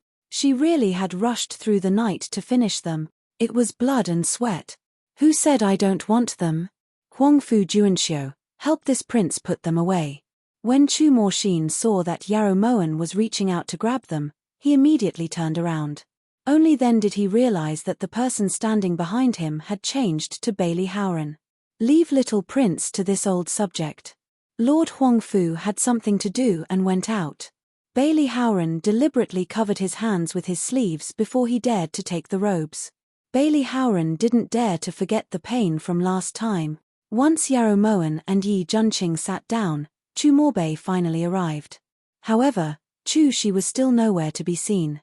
Imperial father isn't feeling well, so he specially ordered Morbei to entertain the two of you. After Chu Morbei said a few high-sounding words, the banquet began. The entire banquet was dominated by Yarrow Moen and Chu Morshin, while Yi Junqing and Chu Morbei served as foils. They occasionally toasted each other a few times, but they didn't say much. Yarrow Moen, don't worry. Imperial father promised Morshin that he wouldn't send troops to Mengyuan. You can rest assured. Chu Morshin picked his favorite dish and placed it in Yarrow Moen's bowl. The smile on his handsome face was as resplendent as the sun. If I had known that the king of Shu cared so much about you, Moen would have released you a long time ago. Then I wouldn't have been so worried for so long, said Yarrow Moen, following Chu Morshin's words. Father really cares about Morshin. I really do care. Chu Morshin had never spoken with such confidence before. Back in Lulan, Yarrow Moen already knew that Chu Morshin's drinking capacity wasn't as good as his guts. After a few cups, Chu Morshin was already drunk to the point of drowsiness. It's not the wine that intoxicates people, but the wine that intoxicates them. He's just too happy. A hint of relief flashed through Yarrow Moen's eyes when she saw Chu Morshin being helped out of the main hall by Bailey Howren. It's his fortune to be able to get to know you. Yi Junqing sent Chu Morshin off with his eyes as he said this. That's why some people don't know how lucky they are. Yarrow Moen suppressed the disappointment in her eyes and lifted her brows towards Yi Junqing. But not everyone who gets to know you is lucky.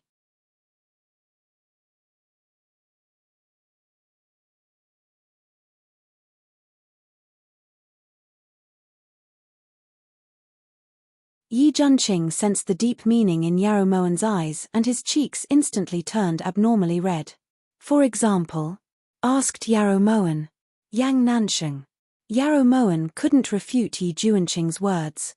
Right at this time, Chu Morbei got up and walked over to Yarrow Moen. Morbei is grateful that Empress Chu could come. Imperial father is currently waiting for Empress Chu in the pavilion in the rear garden. Empress Chu, please come with me. It was very rare for Chu Morbei to observe Yaromoen at such a close distance. Her brows were like the ink of a distant mountain and her eyes were like the stars in the night sky. Her cheeks seemed to be covered in a layer of rouge after drinking wine, making her originally pure and flawless beauty seem a bit more enchanting. Perhaps it was because he was a bit drunk, but Chu Morbei actually felt that Yaromoen wasn't as loathsome as before. I thought of it a long time ago. The invitation was sent by the King of Shu, so he naturally wants to see this consort. Has your Highness Crown Prince told this consort the truth? Probed Yaromoen. Empress Chu, there's no harm in making a guess. Chu Morbei pursed his lips lightly. He had no intention of telling her. You didn't, replied Yaromoen with certainty. Her eyelashes cast a silhouette in her eyes that was breathtakingly beautiful. Oh, why do you say that? Chu Morbei was a bit surprised and a bit of doubt appeared in his eyes. Even if you beat yourself to death, you can't admit to this sort of thing. Whoever admits it is an idiot. Yaromoen smiled, then turned around and left the main hall with a servant. At the side, Chu Morbei's face darkened and his mind instantly cleared up. Was he drunk? He actually found Yaromoen pleasing to the eye, so His Highness Crown Prince definitely didn't admit to it. Yi Junqing elegantly raised his wine cup as he looked towards Chu Morbei with a sympathetic gaze. Why does the esteemed prince think so? Chu Morbei just sat down and continued to discuss. Because His Highness Crown Prince isn't an idiot. Yi Junqing felt that what he said was very reasonable, but it made Chu Morbei go completely crazy. What a graceful and elegant young master. How could he think of things so simply after being poisoned by Yaromoen? This must be the rumored simple-minded. The late-night wind blew through the pavilion with a rustling chill. The fragrant flower petals drifted through the air and landed on the ground.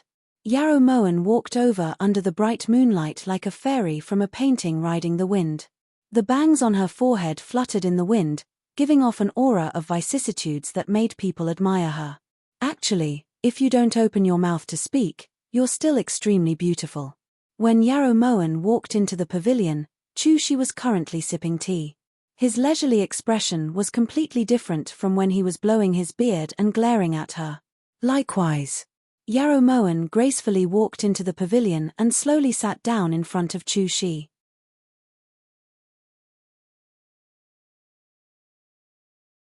When she saw that the tea in front of her was still steaming, a trace of warmth flashed through her heart. There were no attendants in the surroundings, so this tea had definitely been personally poured by Chu. Your acting was pretty good. Even when this old man woke up, it took me quite a while to recover. I thought that this old man's letter really wasn't there anymore. Chu drank his tea, the purple glazed teacup covering his deep eyes. Moen also praised His Highness Crown Prince like this. At the time, Moen was truly heartbroken for little austere prince and shed quite a few tears. Since Chu didn't refer to himself as Jeanne, Yaromoen naturally wouldn't refer to herself as this consort. Furthermore, she didn't like that word. You're saying that this matter has nothing to do with you and that it was all Morbei's doing? Chu lifted his brows and looked towards Yaromoen probingly. Of course. If Moen knew it was fake, how would she dare to wantonly curse King Shu? Yaromoen acted as if it was a matter of course, causing Chu's liver to ache. At the time, when Chu Morshin was safe and sound, she had also cursed him quite a bit. No matter who it was, this old man is grateful. That reminded this old man that even if Morshin isn't this old man's son, he's still my child. However, in the forest, when this old man saw Morshin risking his life to protect the palanquin, this old man finally understood that this old man has two sons. Chu smiled lightly, but bitterness filled his heart. Was it too late to understand now? Fortunately, I didn't make little austere prince wait for too long. Yaromoen sighed from the bottom of her heart. You're tuning in to the Dreamy Chapters YouTube channel. We're so grateful for your support and don't forget to subscribe to join us on this incredible journey through captivating stories. Your generosity through donations truly makes a world of difference, as it's the primary source of revenue that allows me to expand and enhance this channel for you. Thank you from the bottom of my heart for being a part of this adventure.